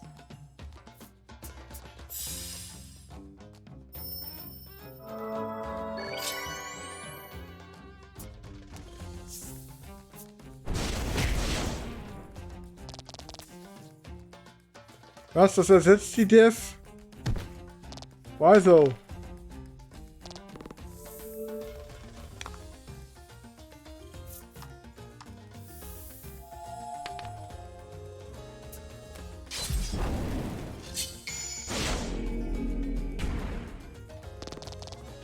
Fortune favors the bold.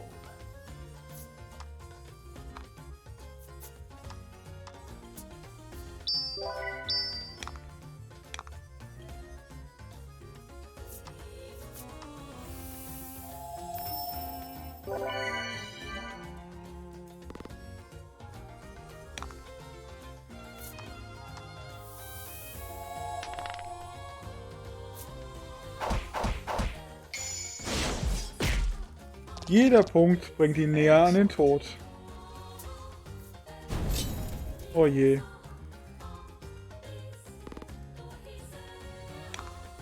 Er bringt einen so schon fast um. Und dann will er auch noch mehr Angriffskraft.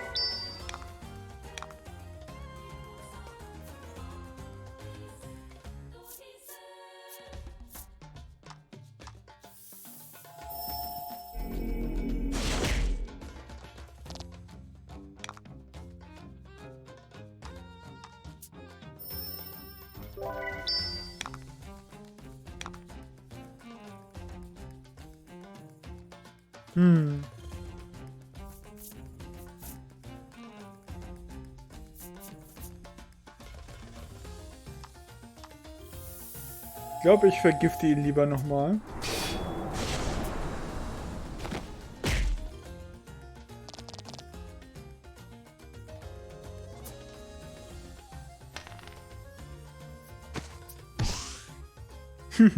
Daneben.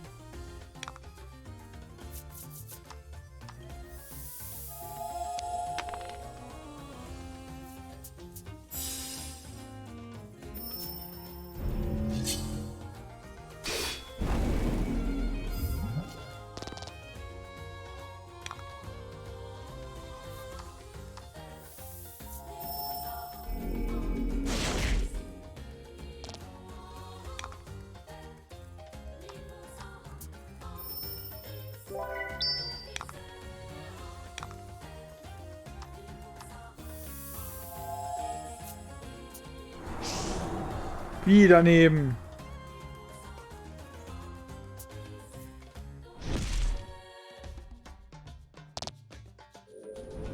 Autsch.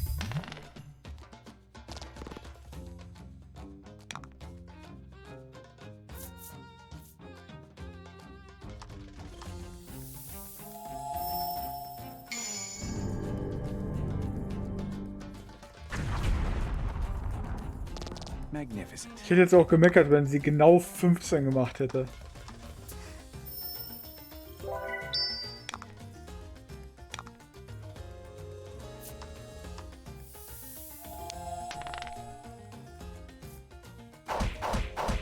So, down mit ihm.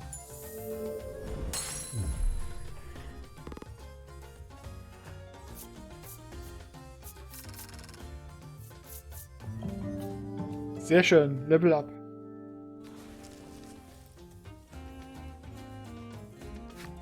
I haven't had so much fun in ages, the receptionist exclaims, grinning from ear to ear, despite his defeat. As the strongest warriors in the realm, I believe this belongs to you, he says, handing you your prize.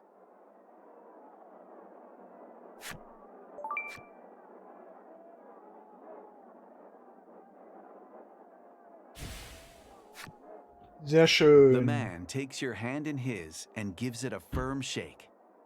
The arena is always open. Come back anytime.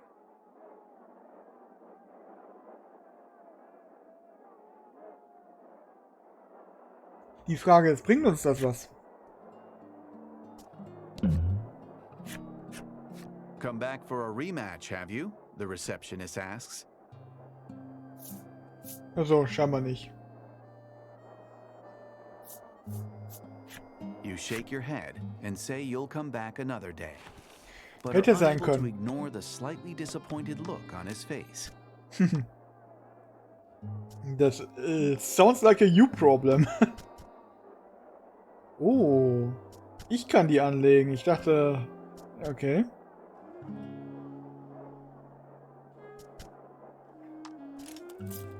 Zwar langsamer, aber ne? Dann können wir das vielleicht andersweitig ausgleichen. Zumindest den Schutz können wir so dann machen.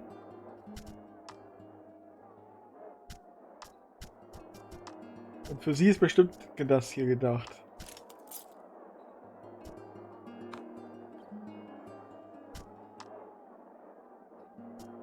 Sie kann ihre eigenen Sachen nicht ändern. Schade.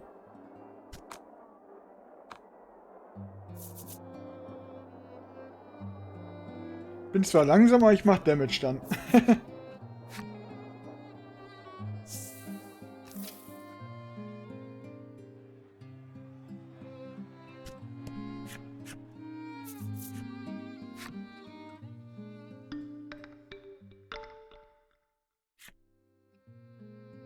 Gut.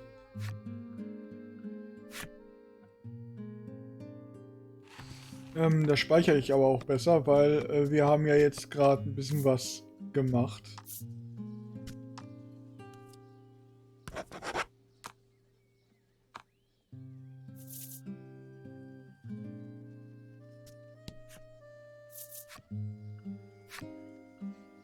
Aber dieses seltene Erz und die komischen Beeren im Meer, die haben wir jetzt nicht irgendwie gesehen irgendwo. Aber Hauptsache die Relikte sind fertig. So. Wir haben da eine komische Insel, wo wir nicht rein können, weil da Sturm ist. Probier's ja trotzdem mal. Nee. Da kommen wir nicht hin. Gut, das ist wohl so Postgame-Kram. Da gehen wir lieber mal hier weitermachen. Wobei... Ja, ich habe eigentlich genug Items, glaube ich.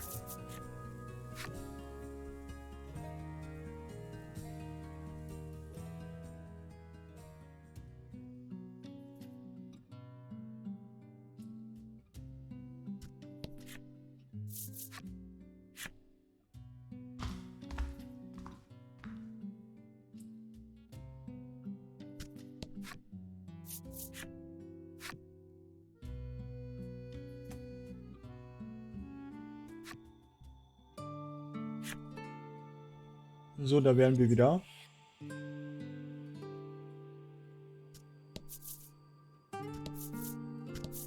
Bisschen was aufdecken hier, weil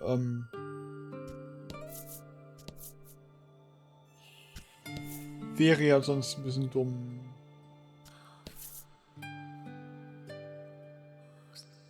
Hier ist, genau, hier wollte ich hin. Das war's. Ich dachte mir gerade nur so, irgendwo wollten wir noch mal was aufdecken.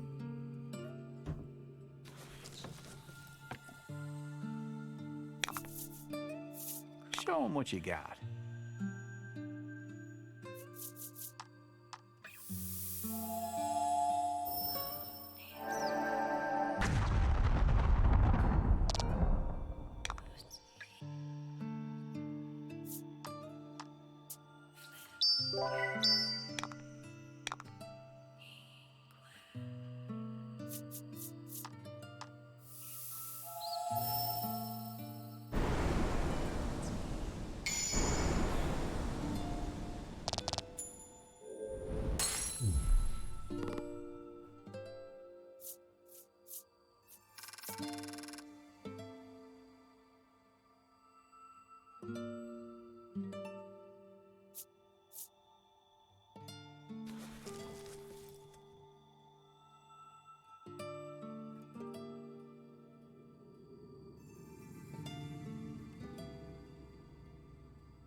Hab mein Trinken die ganze Zeit so weit links gehabt, dass ich ganz vergessen habe, dass ich hier stehen habe.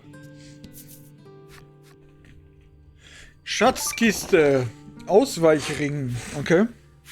Ach so, das ist Ausweichen. Das ist nicht Tempo, sondern Ausweichen. Gut zu wissen. Sollte ich vielleicht Obwohl es auch Tempo, ja. Tempo ist gleichzeitig Ausweichen scheinbar. Dann sollte ich vielleicht trotzdem wir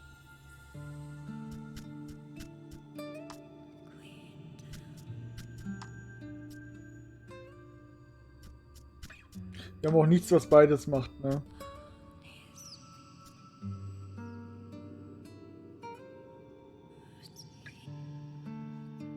Weiß nicht. So viel bringt das jetzt auch nicht, ne?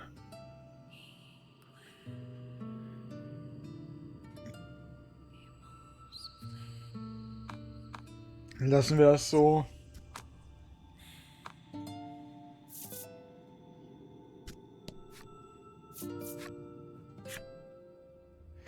Wie gesagt, man kann ja das alles nochmal nachschauen, wenn man scheitert.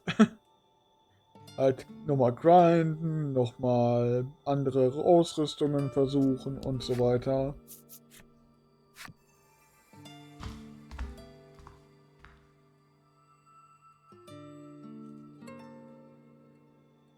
Hier scheinen wir aber eigentlich alles relativ aufgedeckt zu haben. Und hier haben wir aufgehört. Welche Überraschung. Shadows!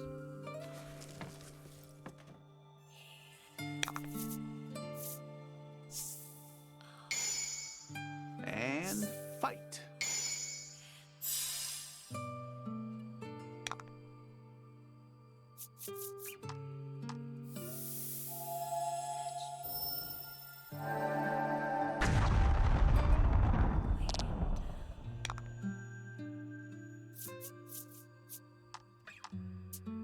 Gehen wir mal auf AOE hier.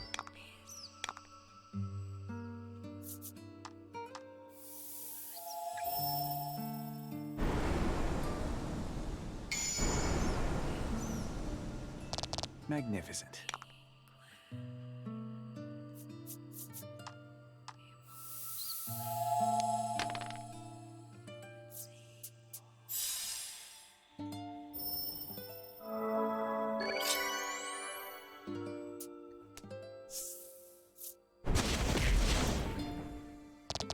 Teamwork makes the dream work.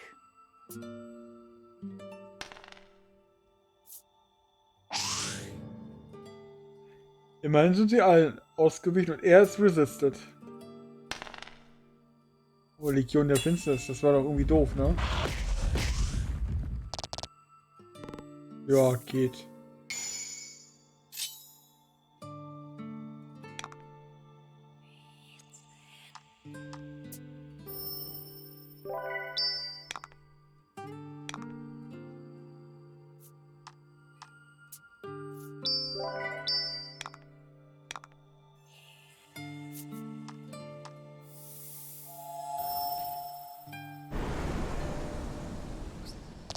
Da krittet er jetzt nicht, ne?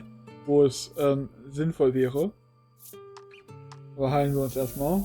Sicher ist sicher. Ist ja auch nicht der letzte Kampf, ne?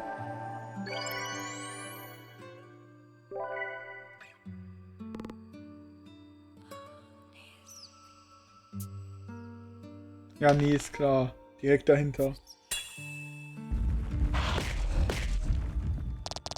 Eigentlich wollte ich mich heilen für den nächsten Kampfspiel. Ist klar. Das heißt, ich werde gleich wieder aus dem Dungeon gehen. Ich werde jetzt keine Rest verbrauchen für die Gegner vor dem Gegner.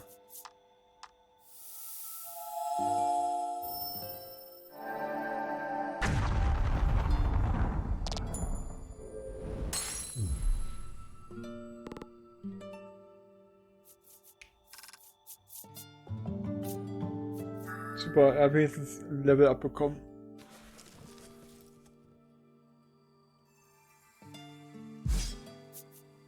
Oh, wie viele Stelen sind denn das noch? Also mindestens ein oder zwei könnten das sein. Egal, wie gesagt. Was ist das? Ja. Ich habe keine Lust zurückzugehen. Heilen wir uns mal so.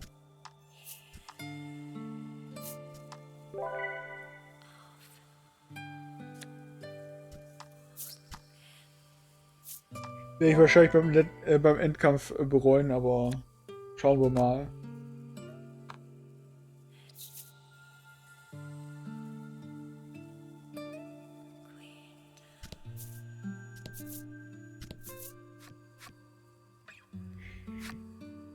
Zumindest bis zu denen hier müssen wir nicht so lange warten mehr.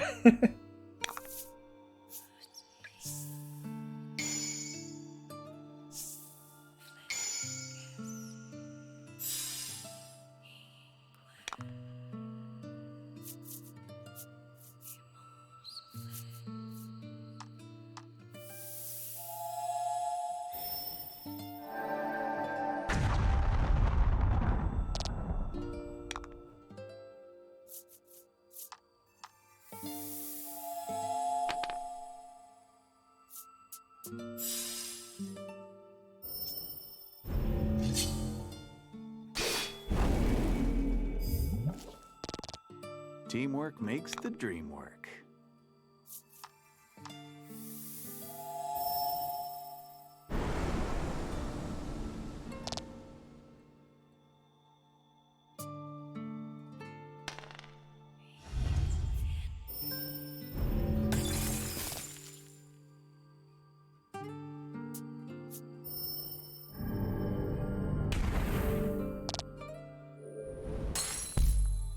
Ah, das Spiel ist nett.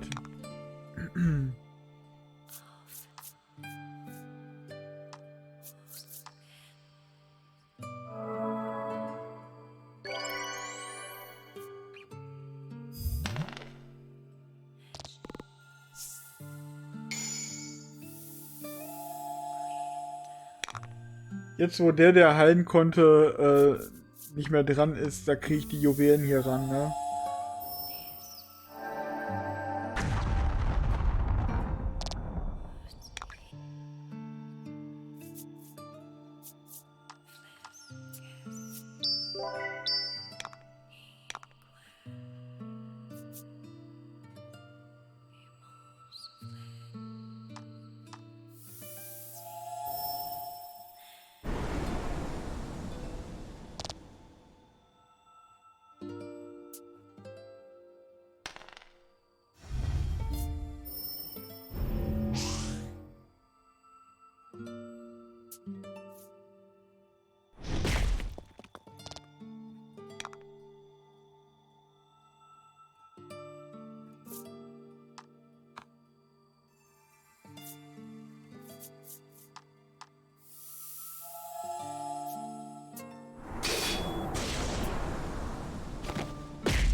Damit wir nur noch einen von denen haben.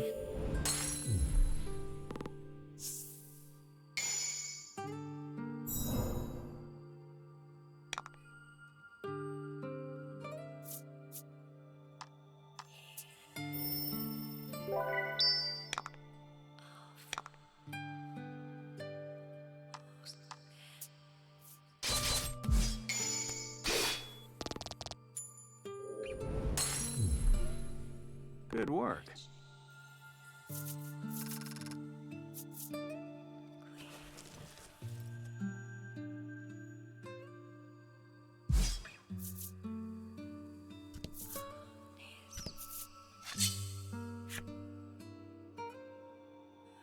Echt jetzt ein random Gegner?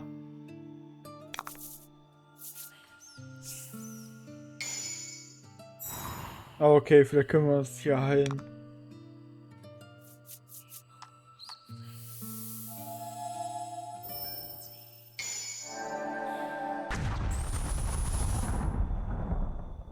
Fortune favors the bold.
Congrats.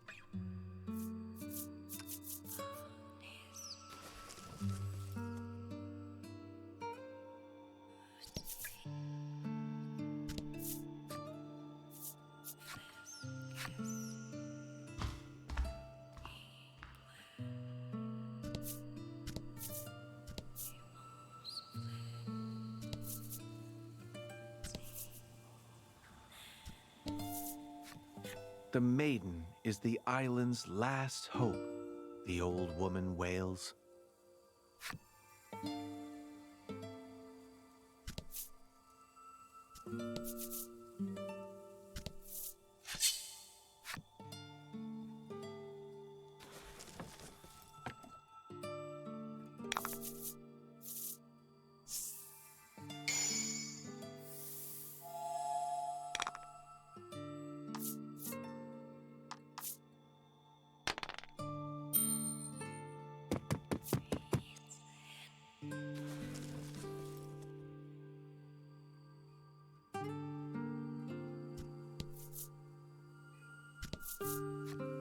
This flower matches Laddie perfectly, the young man murmurs to himself with a smile.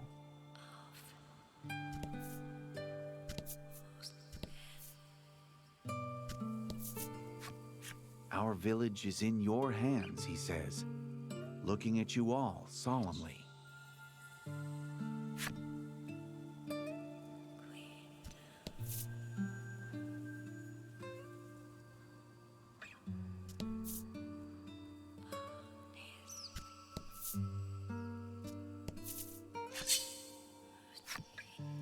Ui, hier gibt's einen Laden.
Also nichts anderes als in den normalen Städten scheinbar. Aber falls man die halt nicht hat, wäre es halt dennoch interessant. Ganz besonders, wenn man hier auf dem Weg die Items verbraucht hat. Come visit any time, the woman says. She promises to prepare all of Laddie's favorite fruits. Okay. Hier ist der Schrein, das ist so vage wie das Dorf, aber dort, wo Lattis Haus ist, ist halt eine Treppe. Also ist ihr Zuhause ist quasi der Dungeon oder so, I guess.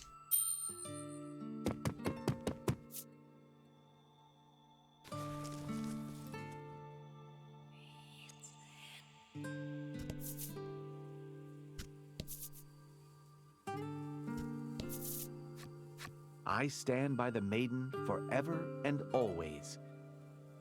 You reckon this woman would be by the maiden's side, no matter what becomes of her, or the island.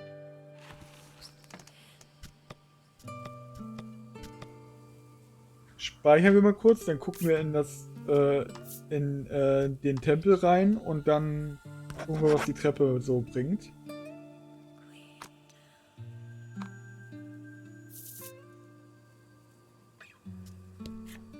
It doesn't look like anyone's visited this maiden shrine in a long time. Okay, ist also eine Welt, wo die Miko nicht so.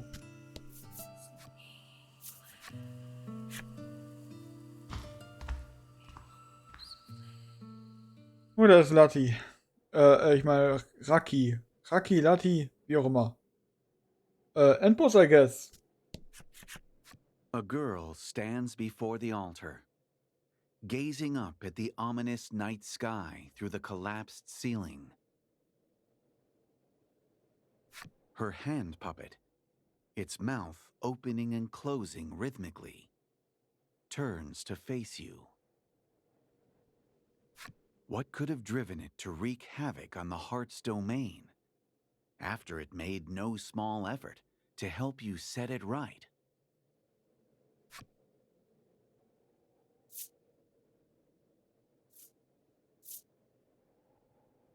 Hilf mir, diese Welt zu heilen. The world may be broken, but you fixed it before. You can fix it again. You offer Lack your hand. I cannot be with you, it refuses. It wishes to tell you about the fate of this world, since you've been such good companions on this journey.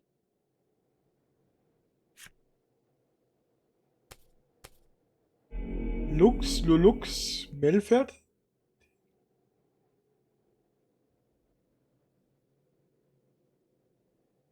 Lack's incantation calls the darkness down from the sky. In an instant, the altar is completely enshrouded. You drift in the endless dark. But then, several beings of pure light appear. This must be the distant past. Islands dot the ocean as far as the eye can see. People offer maidens as sacrifices to the spirits, who then use their own life force to protect the islands. It is a cruel bargain. But mortals and spirits alike grew tired of this horrific exchange, and one by one, the islands began sinking into the sea. Lack says it wishes to end this centuries-long saga of sacrifice. And so it found a maiden with more heart than any who had come before. Within this maiden's powerful heart, Lack sought to build a refuge, a home to which the spirits might flee, safe from the horrors of the world. The scheme it describes is hard for a mortal mind to grasp, but one thing is clear: Lack's desire to help the spirits. You are no longer needed, Lack says. It gathers an immense amount of magic power to banish you from this world. You have to protect Laddie. That is all that matters. You dart in front of her to shield her from the imminent blast.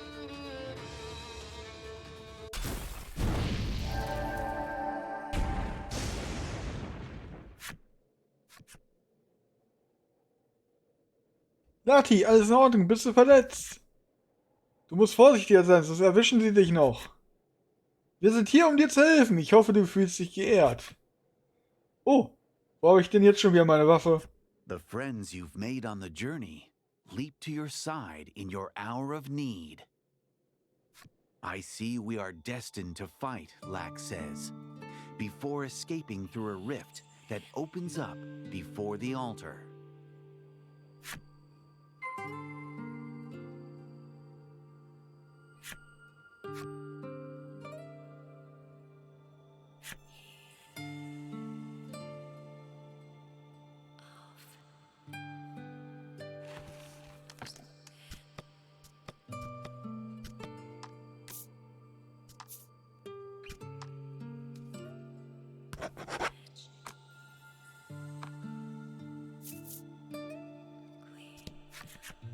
We will emerge victorious, Hyde says resolutely. I love it when you get all fired up, Fila says to Hyde, whose ears redden.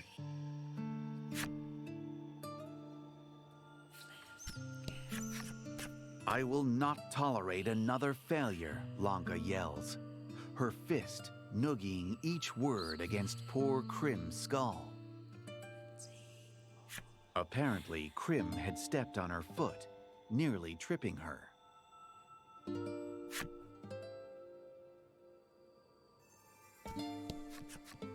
Time to show that sack of fluff who's tougher, Lavia shouts, looking ready to punch the air before her.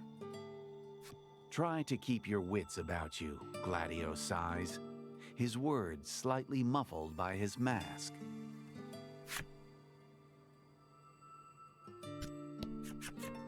It's the biggest battle of our lives, and I've lost my weapon, Queenie sobs. Come now, it's right here, Blight soothes, removing the sword from the sheath on Queenie's back.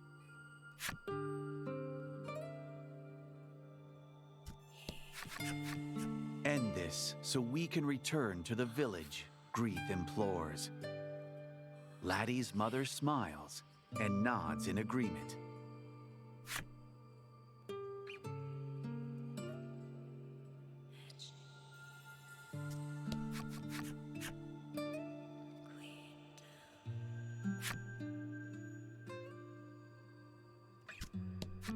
This battle is apt to be the final one of your journey.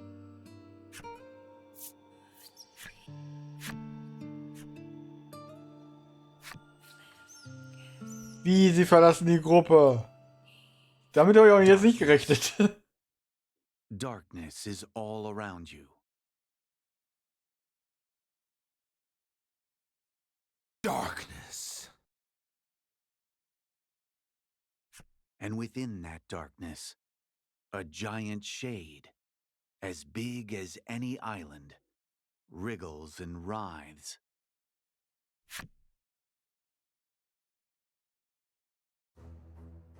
My name is Lack, and as the spirit sovereign, I shall see the wishes of my brethren fulfilled.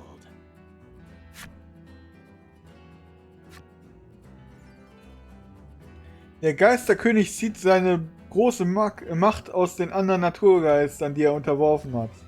Zunächst solltest du also die Karte nach Naturgeistern absuchen, die den Geisterkönig mit ihren Kräften unterstützen. Dass du gegen sie kämpfen kannst, erkennst du daran, dass ihre Karten leuchten. Vergiss nicht, dich auf die Kämpfe gut vorzubereiten. Oh je.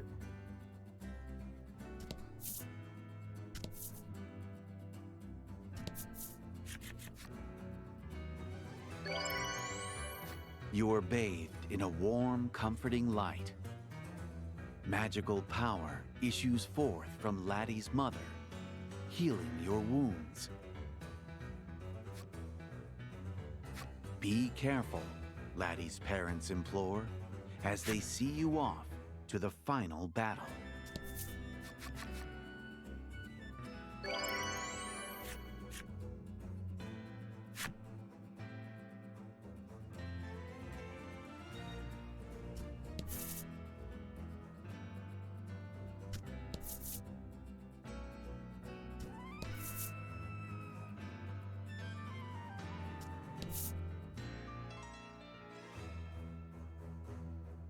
Okay, das scheinen die Naturgeister zu sein.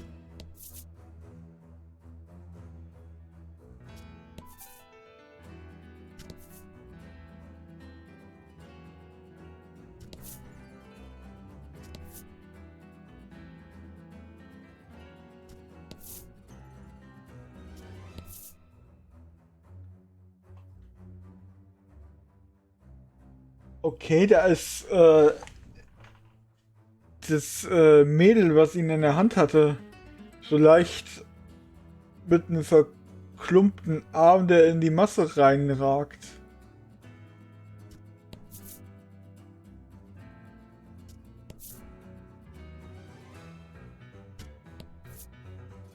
Okay. Das hier wird Latti sein. Raki, wie auch immer. Also würde ich mal sagen, gehen wir von unten nach oben oder so. Shrouded in darkness and exuding pure malice, this dragon can be none other than the onyx spirit from the maiden's myth. Bitter cries ring out from the island, consumed by the wetlands. We too understand the pain of losing your home. With the Onyx Maiden and her attendant at your side, you ready your weapons.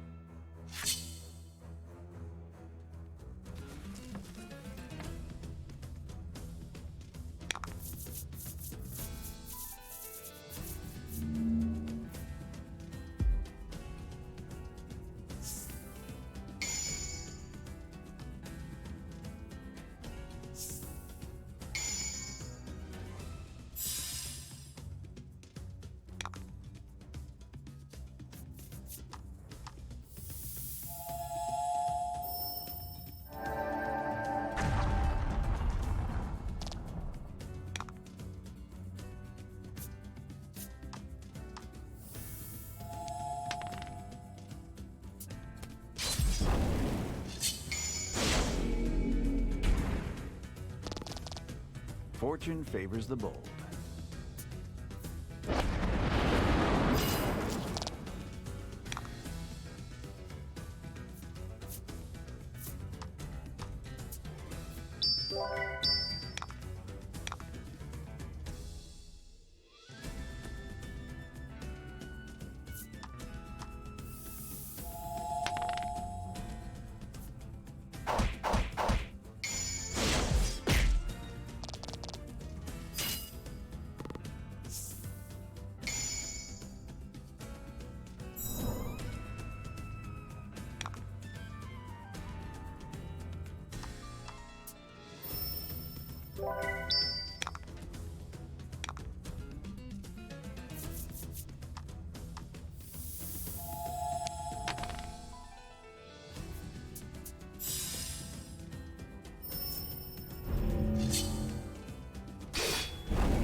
Ouch.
Teamwork makes the dream work.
Ha, gestorben vom Gift.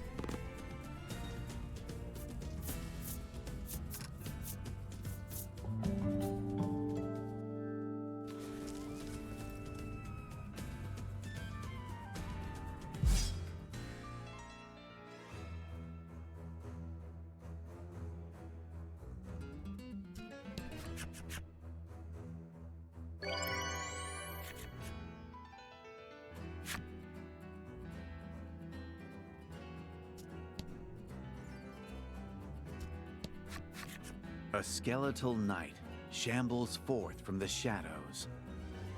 The crimson spirit from the maiden's myth, you presume. Charmed. You hear the long, deep sigh of a warrior, fated to fight beyond their time on this mortal coil. You shall be cut down by our hand, the crimson maiden shouts. She and the crimson attendant square up beside you, ready to face down this dastardly foe.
Magnificent.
Fortune favors the bold.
Okay, scheinbar noch der Weiße und dann ist Raki selbst dran, I guess.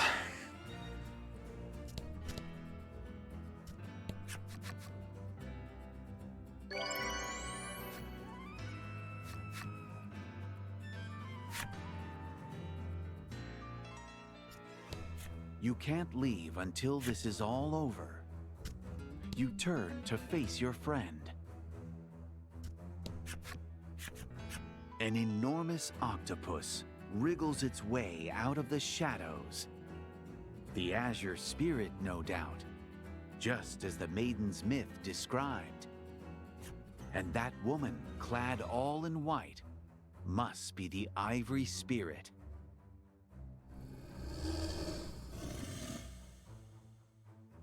They wail in agony for the maidens who sacrificed their lives to protect the Isles. This is our fight. The maidens square up against their opponents, giving you and Laddie the chance to move on.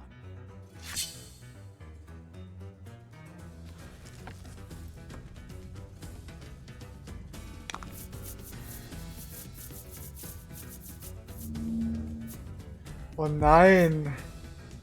Müssen wir mit den anderen spielen. Das ging beide gleichzeitig auch noch.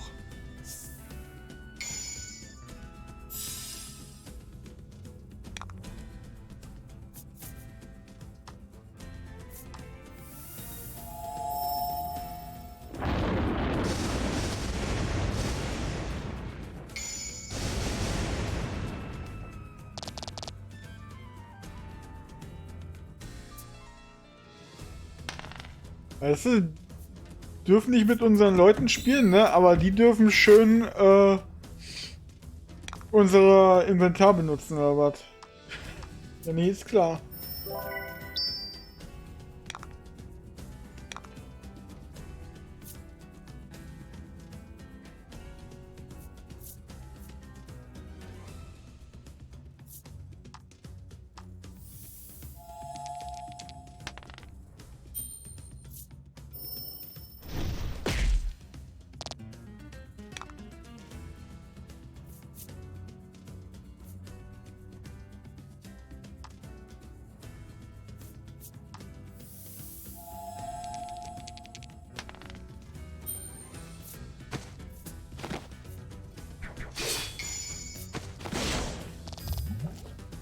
Excellent.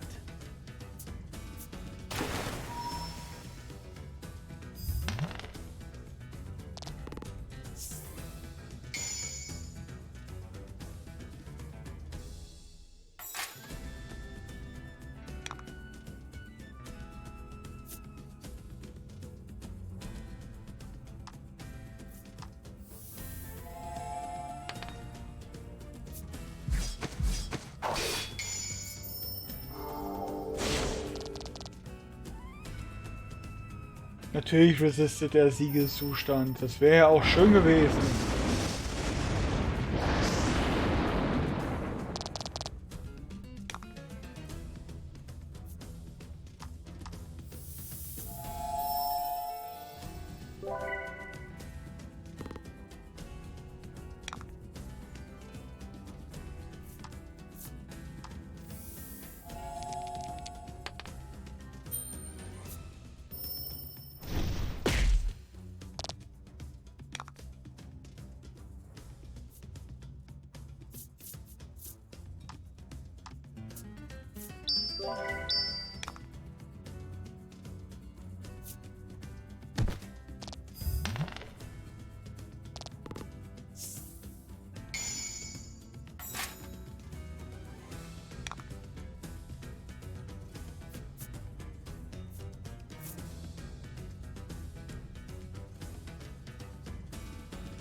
Magnificent.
Excellent.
Excellent.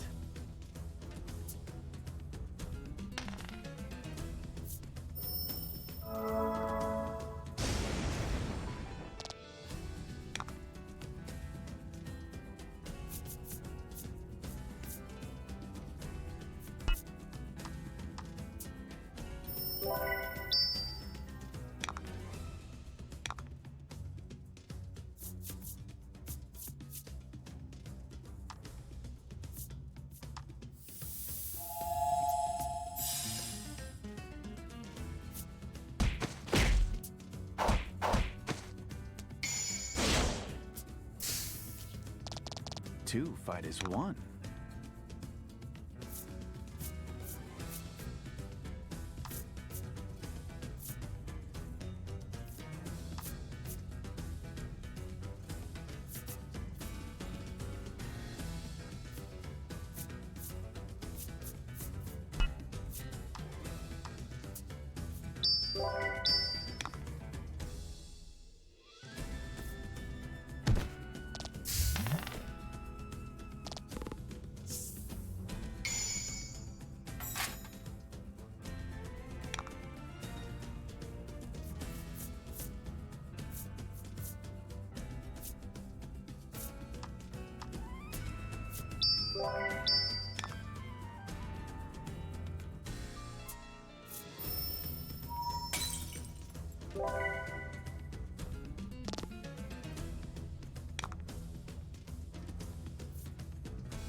magnificent.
Hallo Dreimling. Willkommen zum fast Endboss. Ist der Teil des Endbosses, aber irgendwie hat er so noch 3 andere Bosse vor sich.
Ja, ich habe ja, wie ich geschrieben habe, ich habe Storygrind gemacht und jetzt bin ich halt jetzt schon ein bisschen am letzten Dungeon gewesen.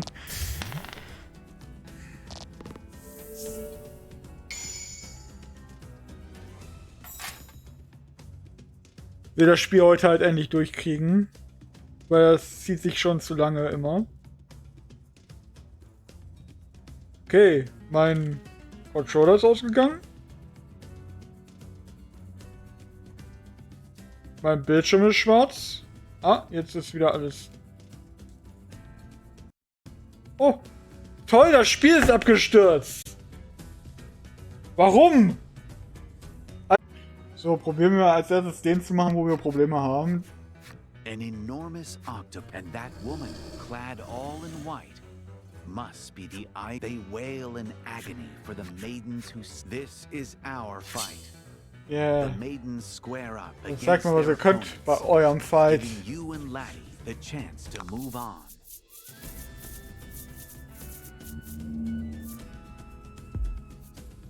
Weil den muss ich schaffen. Die anderen haben wir schon quasi geschafft.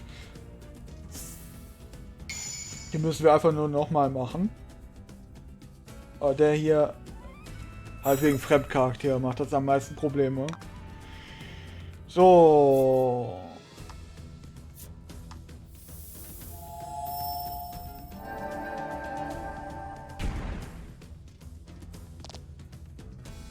Vielleicht fokussiere ich diesmal einfach. Ich bin mir zwar relativ sicher, dass wenn einer stirbt, der andere wiederkommt. Aber vielleicht ist ja auch nur das Gimmick, dass der eine sich hält und der andere sich mehr Verteidigung raufhaut.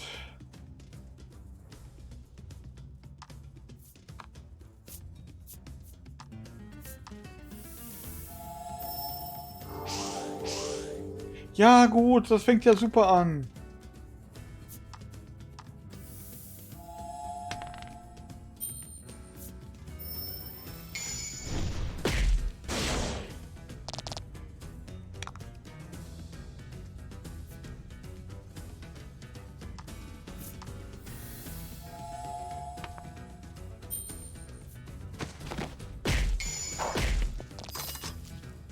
Fortune favors the bold. So, jetzt fängt er an zu regenerieren. Aber wir haben ihn schon unter 200.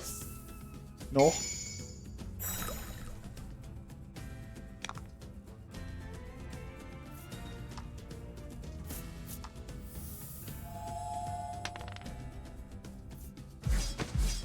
Ja toll. Ein Damage. Nervt mich halt, dass ich beim ersten Versuch einen Abschluss vom Spiel hatte. Das lief so gut. Und gerade eben lief so scheiße.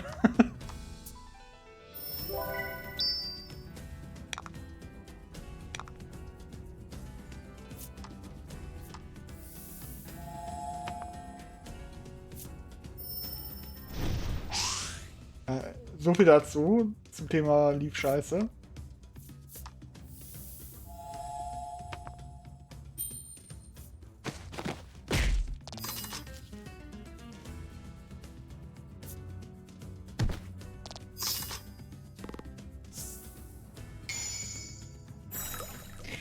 Und man muss halt nur mehr Damage machen.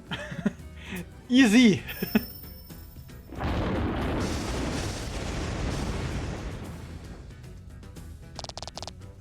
Sieht ja schon ganz gut aus mit dem Attack Down bei denen.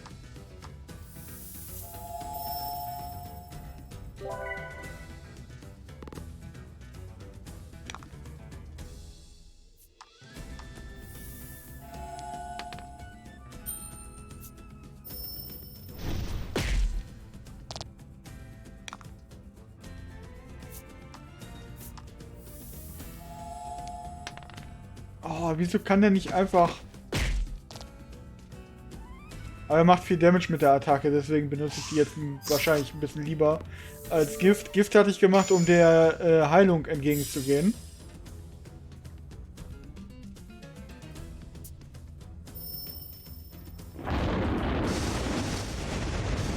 Aber wenn das jetzt besser läuft, dann nehme ich das natürlich.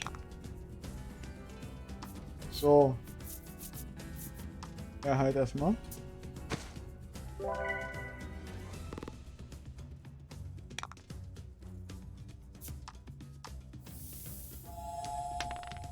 Wieso kann die nicht einfach eine 3 würfeln?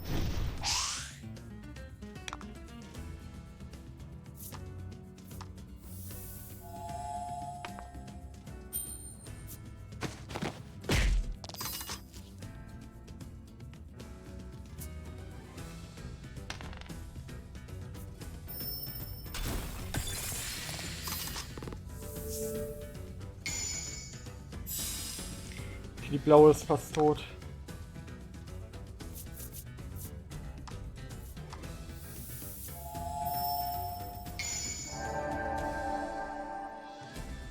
Wir müssen weiter draufkloppen. Fortune favors the bold.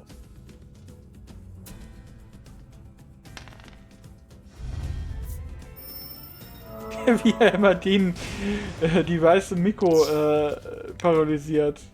Als ob das was bringt, ey. So, heilen wir die blaue mal. Sicher ist sicher. Wir haben gerade schon genug Probleme in diesem Bossfight gehabt. Geht doch! Das sieht ja schon mal viel besser aus, wenn die mal trifft.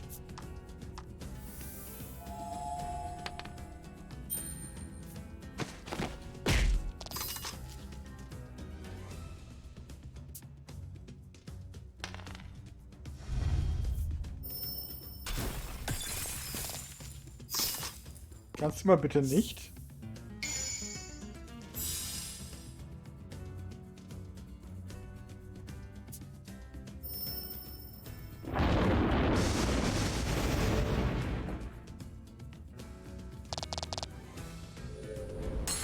Ouch. Fängt ja wieder gut an. Okay.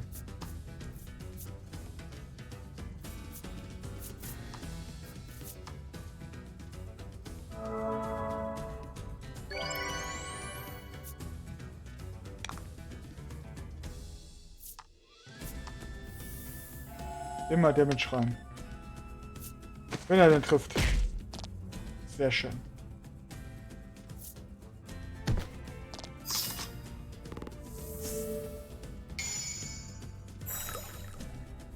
Er hat halt nicht genug getroffen.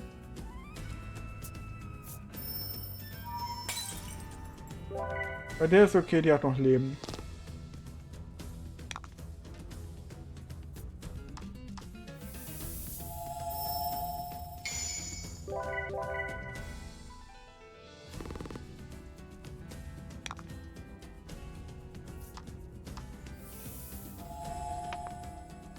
Geht doch. Wieso macht ihr das nicht öfter? So, der muss den Attack Down wieder raufpacken.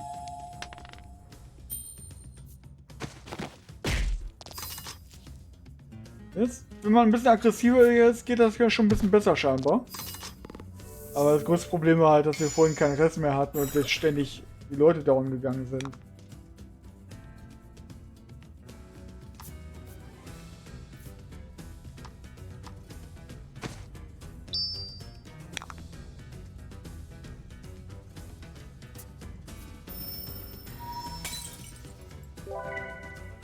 ...38 Damage? Bist du bekloppt?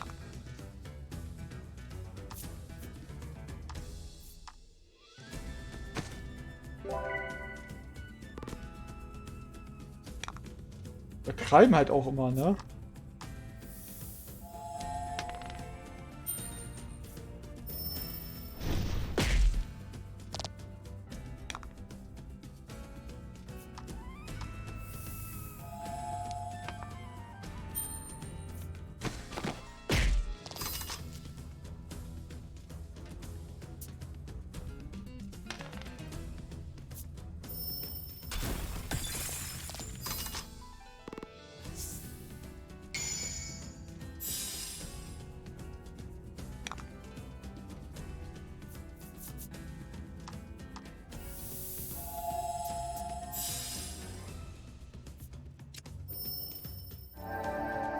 Ich will erstmal eine Regeneration reinhauen.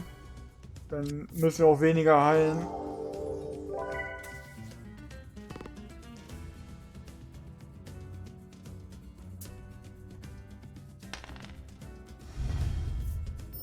Nicht er.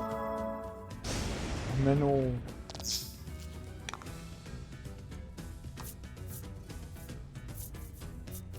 Tut mir leid, Boss, aber ihn brauche ich gerade noch.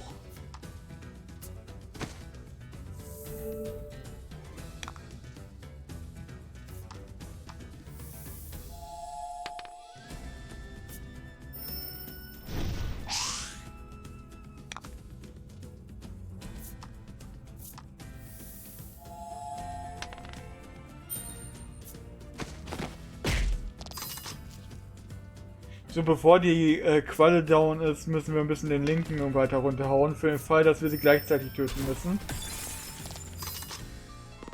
Weil, warum sonst machen sie so einen Doppelboss plötzlich? Das ergebe sonst keinen Sinn.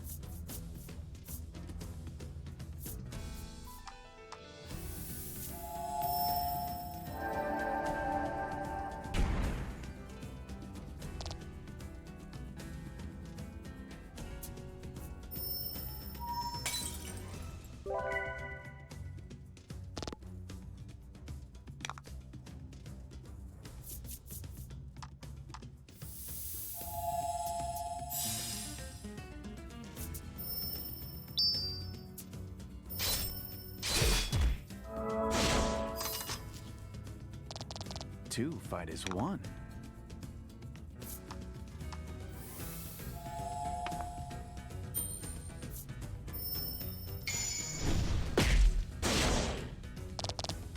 Sehr schön.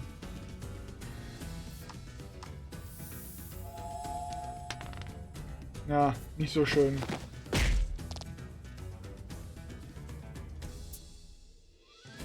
Aber sieht bis jetzt ganz okay aus, dieser Fight. Anders als der vorherige. Das sage ich und jetzt wird direkt einer gefreezed.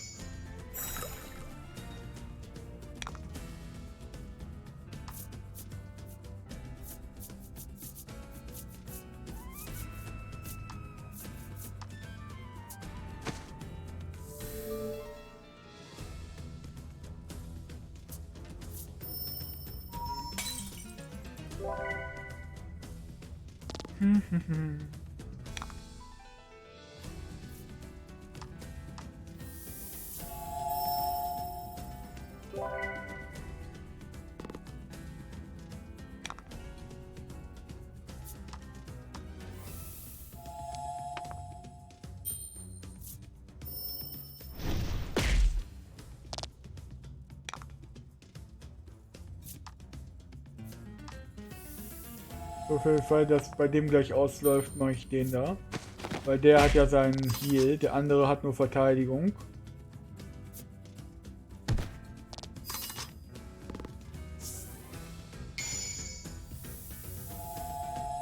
Sehr nice.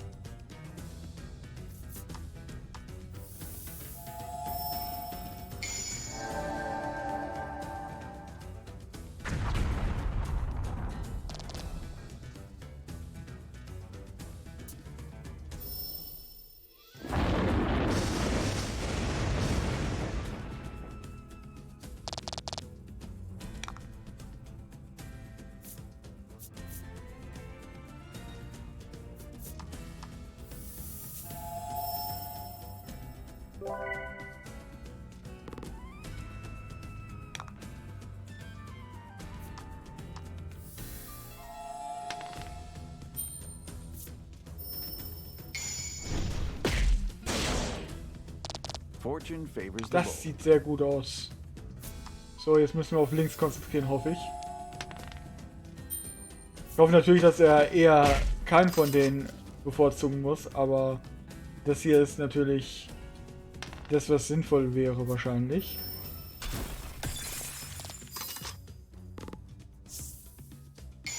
Boah, ich bin gespannt auf den Endboss, ob der so schlimm ist, aber werden wir sehen. Magnificent. So, rechts hält er sich schon wieder hoch, muss wieder runterhauen.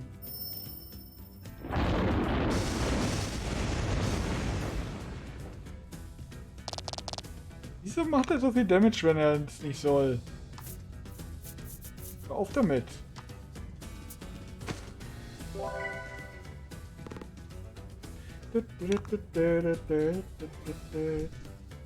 Ich merke gerade, ich bin viel zu leise, ne?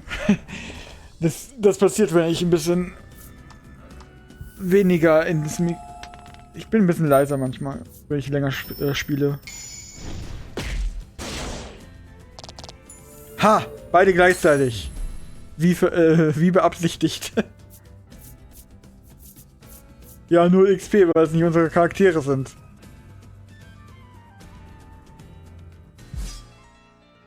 Aber die sind versiegelt. Sehr schön. Alla, gehen wir zum Endboss rüber.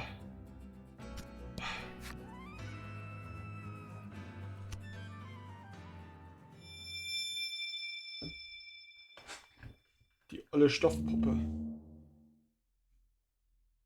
Sieht auch mal schön aus.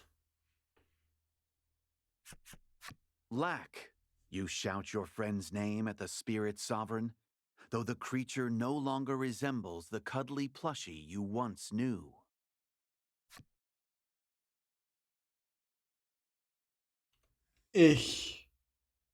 Oh, mein Mikro. Ich hatte keine andere Wahl. Its voice is so powerful that space and time seem to briefly buckle when it speaks. Nevertheless, you can hear the hurt in it. Your party tightens their grip on sword and staff alike. The time has come to free your friend of this curse, once and for all. Der Geisterkönig ist ein starker Gegner. Du solltest im Kampf gegen ihn auf die Unterstützung deiner Mitstreiter zurückgreifen. Oh je. Heilung oder Gift? Gift.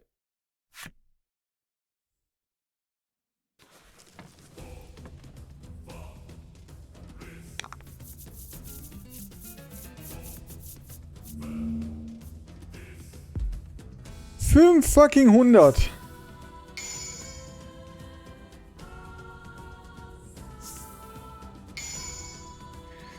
Ja, spannend, wie schlimm der wird.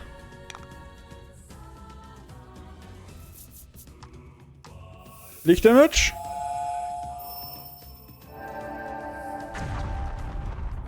Genau das, was er anzeigt mit dem 25. Dunkelschaden.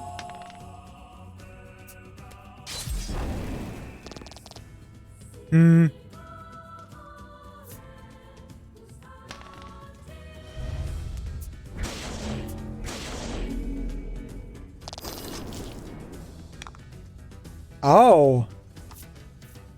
Das gefällt mir nicht so ganz. Oh, wir haben nicht mehr so viel davon. Wenn er damit schon anfängt.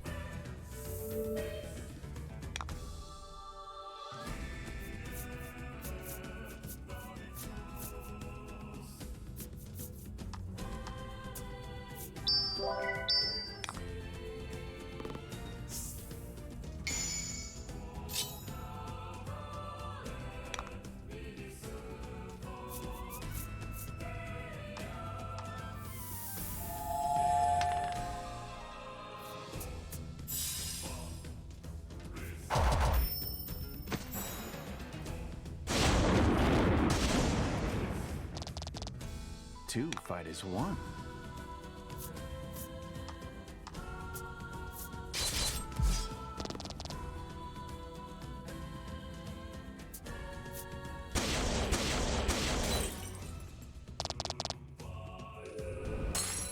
Fuck! Er hat gerade fast die komplette Gruppe gekillt. Einfach so.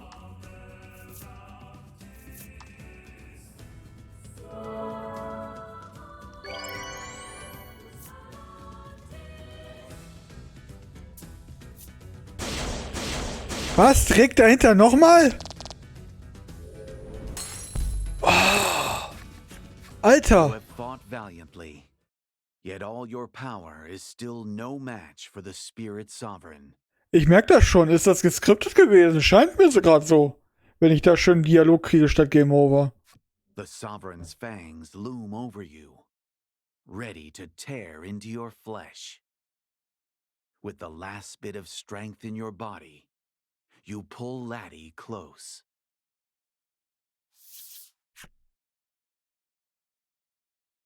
Es tut mir leid. Those are the last words you hear before never-ending darkness claims you.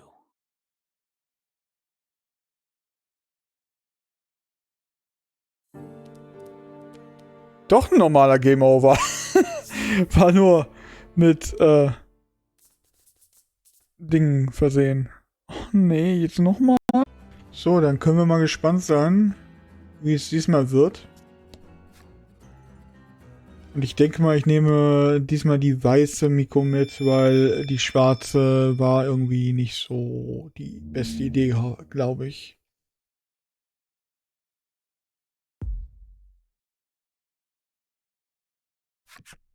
Lack, your party tightens their grip on sword and staff alike. The time has come to free your friend of this curse, once and for all.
Magnificent.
Magnificent.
Magnificent.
Fortune favors the bold.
Magnificent.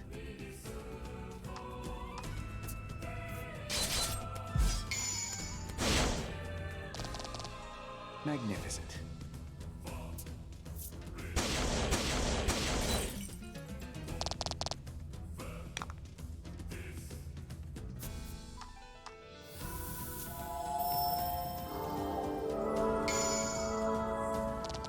Magnificent.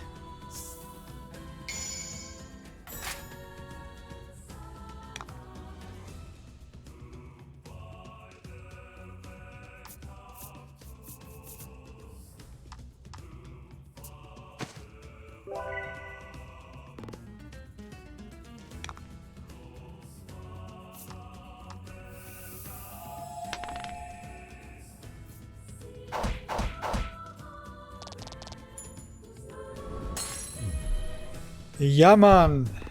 Geht doch. 0 P. Das ist so Story-Ding.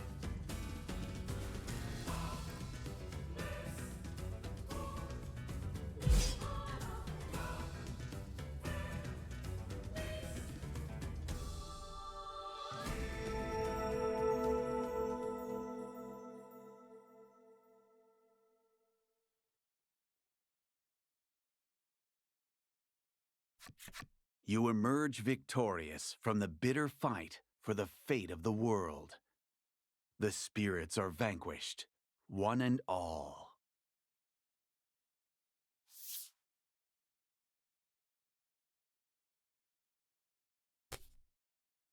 Lack spirals and flails through the air. Laddie catches its limp body. The benevolent spirit sovereign gave everything to do right by its fellow spirits. Utterly spent, it lets out a plaintive moan in Laddie's arms. You return from your battle with the spirits to an altar room covered in heart scars. Speechless, your eyes dart from one area to the next, trying to get your bearings. Lack, its voice weak and quivering, explains what has become of the heart's domain. Because of the battle, heart scars now cover this world in its entirety. There is no telling what effect this will have on Laddie in the real world. There is only one way to heal them, Lack manages to say, before its small body convulses in a coughing fit.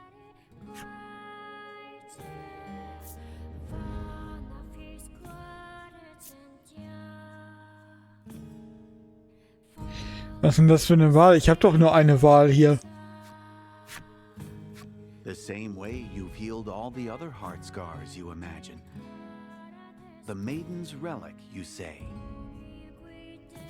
Lack nods and mutters grudging praise.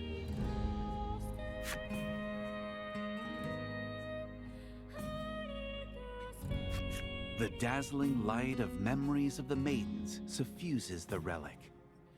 This is the power that will heal the heart scars. No doubt, the relic has also absorbed plenty of Laddie's memories of your hitherto adventures. Memories of the friendship she forged through hardship and delight as you sailed around the islands. Memories of her deep-rooted affection for her family, no matter how inelegantly they might have tried to protect her. Memories of her love for you, built over all the times, big and small, that you were there for each other throughout your journey. Friendship, family, love. 2 of these 3 must be sacrificed in order to heal the heart scars.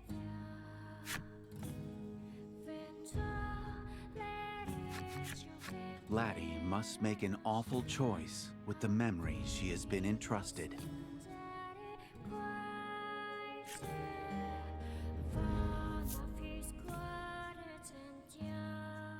Oh je, das ist bestimmt das Ding, wo man dann verschiedene Enden kriegt.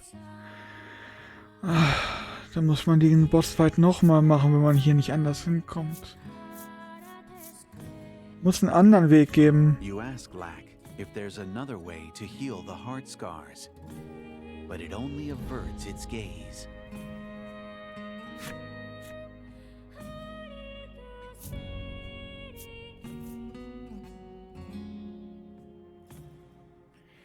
Hauptsache, ihr geht's gut, I guess. Auch wenn sie eventuell einen nicht mehr liebt und ihre Freunde vergisst oder so.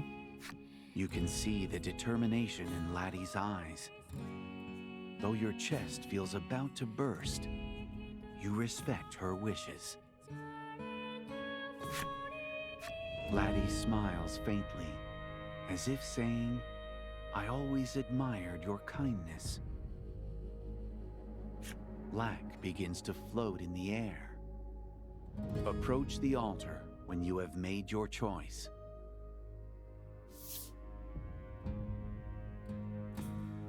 Laddie has made peace with her decision. Guide her to the altar.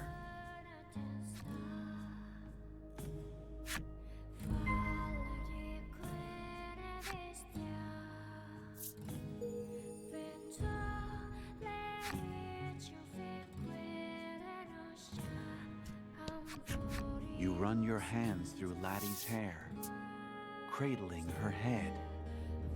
She shuts her eyes as her lips curl ever so gently into a smile.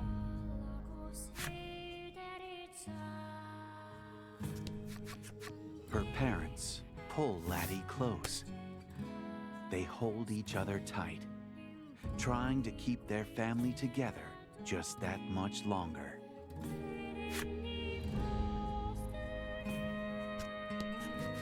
Tears well up in Queenie's eyes, which do not meet Laddie's. Blight, however, locks eyes with her and nods.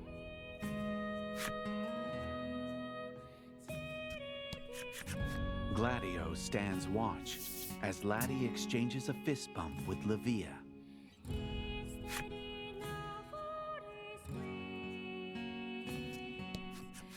Lanka turns her back as Krim apologizes profusely. Perhaps the Ivory Maiden is not ready to face the choice Laddie's about to make. Fila averts her gaze and hugs Laddie tightly.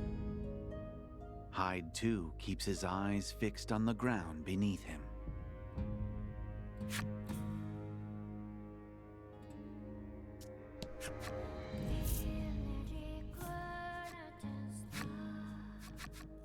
Have you made your choice? Lack asks. Laddie nods. She wishes to heal her heart scars. That she must heal them for the sake of the Maiden's ritual and thus Omega Isle. Further, she is prepared to allow the spirits to take refuge within her, that they may be kept from harm. Black falters for a moment, as though it did not expect this answer, let alone one so firm. For agreeing to let the spirits take refuge in her heart renders Laddie but a relic. Eternal, yes, but neither dead nor alive as she watches time pass before her. If this is her will, it is, she insists. From the moment she was born a maiden, she thought she would never know love. and yet it has found her. And that is enough.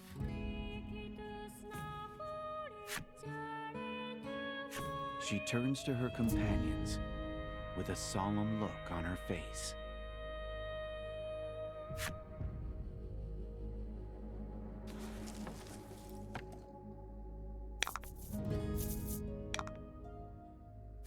Friendship, family, and love. Priceless memories that emanate from Laddie's relic. 2 of the 3 must be sacrificed in order to heal her heart scars.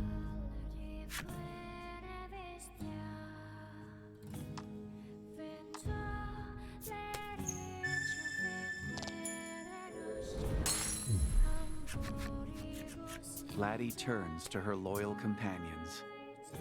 Some are silent, others shed tears. There is a serene smile or two, and Laddie offers her own awkward grin. Until next time, Laddie says. Her choice of parting words must mean she doesn't believe this goodbye is forever.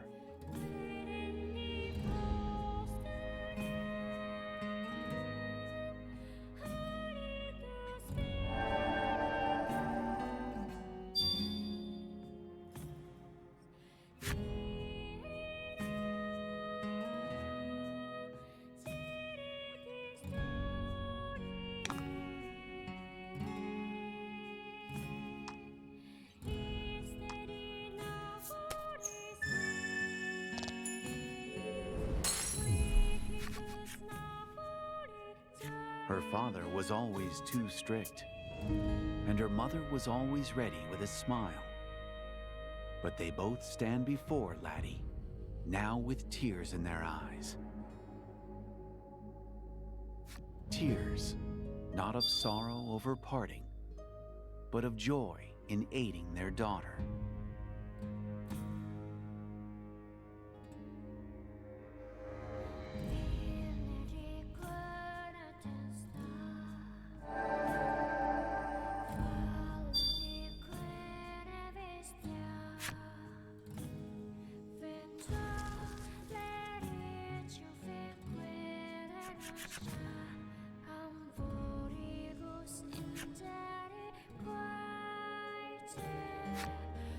Fed by the power of Laddie's memories, the relic glows ever brighter. She steps up to the altar and raises her relic in the air. A divine light erupts from the top of the tower at the center of the heart's domain. It touches every corner of the domain. A lighthouse in the darkest of seas, guiding wayward souls to shore. The maiden's ritual. Laddie dreamt of it ever since she was a young girl, and now it is done. She is a maiden. Omega Isle and the spirits shall know peace. Laddie closes her eyes.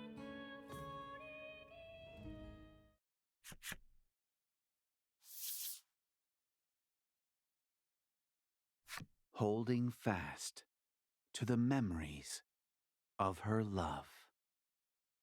On the island saved by her hand, she shall slumber forevermore.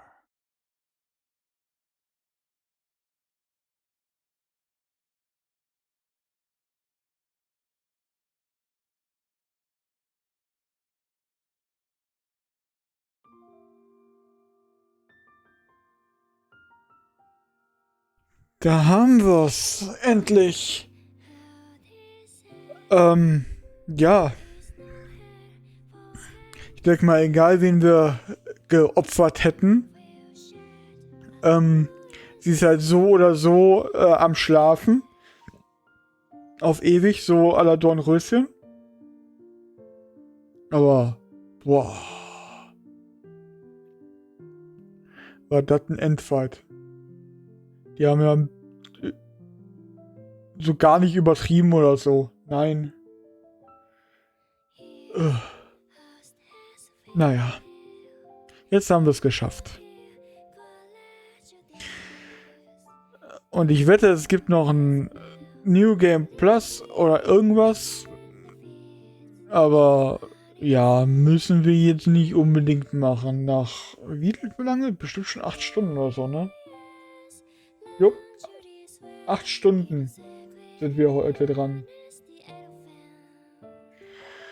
Ja, ich schaue dann vielleicht mal und wenn, dann nehme ich das halt so privat nochmal kurz auf, aber ich denke mal nicht, dass ich das jetzt nochmal nach den 8 Stunden nochmal dranhänge, weil das ist ja extra Kram, ne? Das ist ja, ich glaube ja auch nicht, dass ich 100% mache oder sowas. Da war ja beim letzten Mal einfacher, den Drachen nochmal zu besiegen, dass man alle 3 Enden zeigt. Aber das hier, das haben wir jetzt schon 4, 5 Mal gemacht. War schon ein bisschen belastend. Creative Business Unit 2. Bin mal gespannt auf den 3. Teil, aber den werde ich mir so schnell nicht holen, weil der hier war schon belastend genug. Der war mir ein bisschen zu lang. Die 8 Stunden oder was wir beim ersten hatten, die haben mir total gereicht und die waren halt fast 100%. Das Einzige, was uns halt wirklich gefehlt hat, ist so ein random Händler, der Sachen verkauft, die wir für 100% brauchen. Aber so rein inhaltlich war das 100%, war halt nur nicht alle Erfolge. Und hier? Wieso haben wir hier eigentlich? Ich guck mal nach.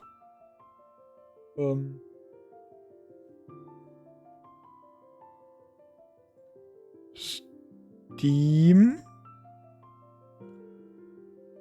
Wir sind hier bei... Steht das irgendwo? Ja gut, das ist keine Prozentzahl, aber wir haben ungefähr ein bisschen mehr als die Hälfte der Erfolge gemacht. Naja, dafür, dass wir nicht darauf wirklich gezielt haben, war das okay. So, was war da gerade mit Vorspulen? Ein bisschen Vorspulen. Ah. Vielleicht kommt ja noch was am Ende.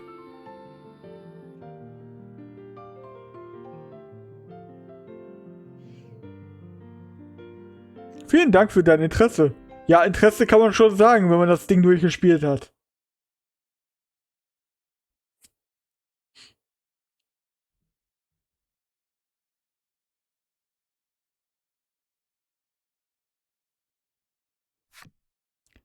Ende. Oder?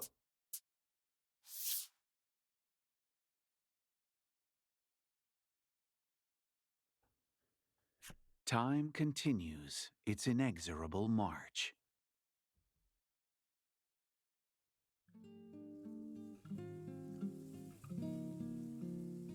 A gentle breeze guides waves softly to the shores of Alpha Isle, as it came to be known after it escaped certain doom. Okay, der Name wurde geändert. Die Insel des Anbeginns. A young boy stalks carefully through the grass. Der kommt mir irgendwie bekannt vor. He clutches a large tree branch in his hand, his eyes fixed on a monstrous shade. He has chased it here after finding it near the village and taking it upon himself to end it before it can do any harm. Wow, das ist der Anfang vom Spiel gewesen.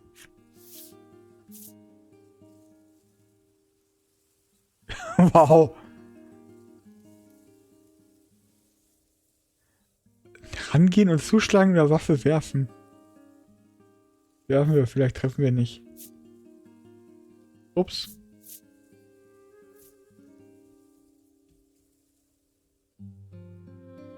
Ja, mach mal. In one smooth motion, the boy rears back and hurls the branch. It falls harmlessly to the ground beside the monster, who flees. The monster seems to be heading toward the nearby spire. Okay. Wir haben kein Menü. Ich kann also nicht speichern oder irgendwas anderes machen. Ich kann nicht mal beenden. Also gehen wir einfach mal hinterher. All the stories say the spirit spire was built to protect the All the stories say the spirit spire was built to protect the island. It's really old, but nothing bad has happened to the island in a long time. So, it must be working?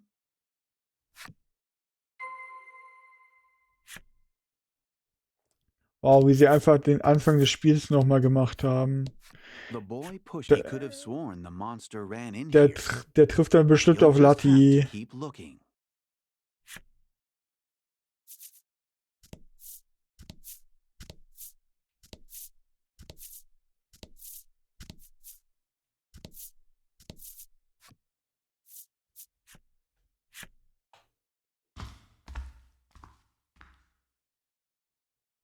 Sunlight pokes through the gaps in the crumbling stone walls. The monster is nowhere to be found. The boy scans the room again, more carefully this time, his eyes landing on an altar.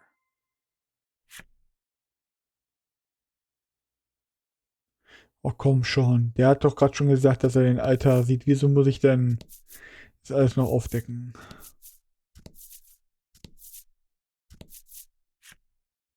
Ah, da ist sie. Upon the altar slumbers the maiden that brought peace to Alpha Isle. At least, that's what everyone says. Beside her lies a single sword. Covered in rust as it is, it must have stayed by the maiden's side since the moment she closed her eyes. It looks nice enough, though. Maybe it belonged to the guy from the legend. Supposedly, he risked his life to protect the maiden.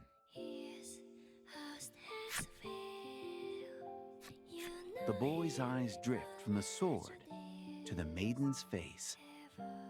He stares for a moment, captivated. He wonders if she's dreaming. If she is, it must be a good dream. Because a small smile flickers across her lips.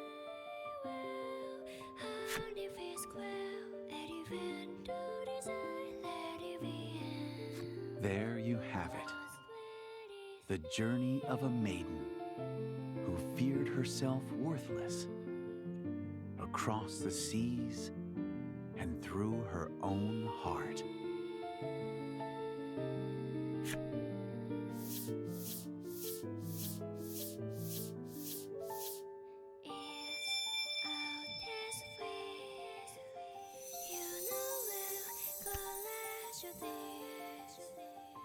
Und nochmal ein Ende. Die Geschichte vom Anfang. And so, your long voyage has come to an end. What did you think of this tale? Lang. Oh, that's a shame. Well, be that as it may, you have my unending gratitude for allowing me to tell it to completion. War wie gesagt der erste Teil. Der war kurz genug, dass man diese Spielart nicht zu viel hatte. Also das, wie gesagt, es ist halt, war halt einfach zu lang gezogen, fand ich. Oh, how I hate to think this is the end of our travels together. Ja, und du sagst mir bestimmt gleich, dass es ein New Game Plus gibt zum nochmal erleben, ne? But I'm certain we'll meet again in the world of Voice of Cards someday. Fun Fact: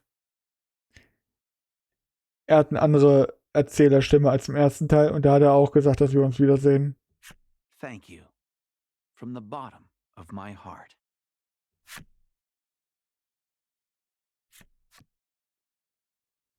Yay. Im Südosten des Meeres wurde ein verstecktes Ereignis freigestellt. Das ist, was ich erzählt habe, was uns noch gefehlt hat. Das gucke ich mir irgendwann vielleicht an. Aber jetzt speichern wir das Ganze. Und ich nehme das vielleicht irgendwann auf oder komme irgendwann nochmal darauf zurück. Aber heute haben wir mehr als genug gespielt. Ich gucke nur kurz den Save an für sich an.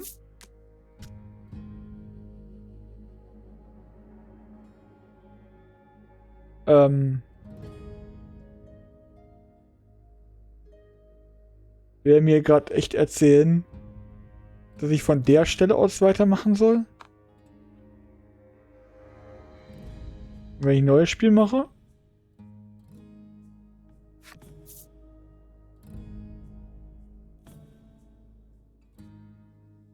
Ja. Aber erstmal zurück. Gut, dann passt das ja. Ich hatte gerade schon Angst bekommen. Weil wir können die durchgespielten Sachen gar nicht hier starten, weil hier ist eins von 17 Uhr, die automatische, und der von 18:30 Uhr, wo wir uns nochmal neu equipped haben. Anyway, danke fürs Zusehen. Das war Voice of Cards, die verlorene Maid, oder Miko, wie hieß das nochmal auf Deutsch? Das hatten sie irgendwo ein einziges Mal gezeigt. Und das hatte ich mir geschnappt. Das war, ich hab's gleich. Die verlorene Miko war's. Genau. Ja, wie gesagt, war mir ein bisschen lang für was es ist. So diese Spielart, die passt viel besser zu diesem kurzen Gameplay. Das kann ich immer nur wiederholen. Aber ich schaue vielleicht irgendwann mal kurz in den New Game Plus rein und nehme mir das auf. Heute bin ich froh, dass ich das Hauptspiel durchgespielt habe.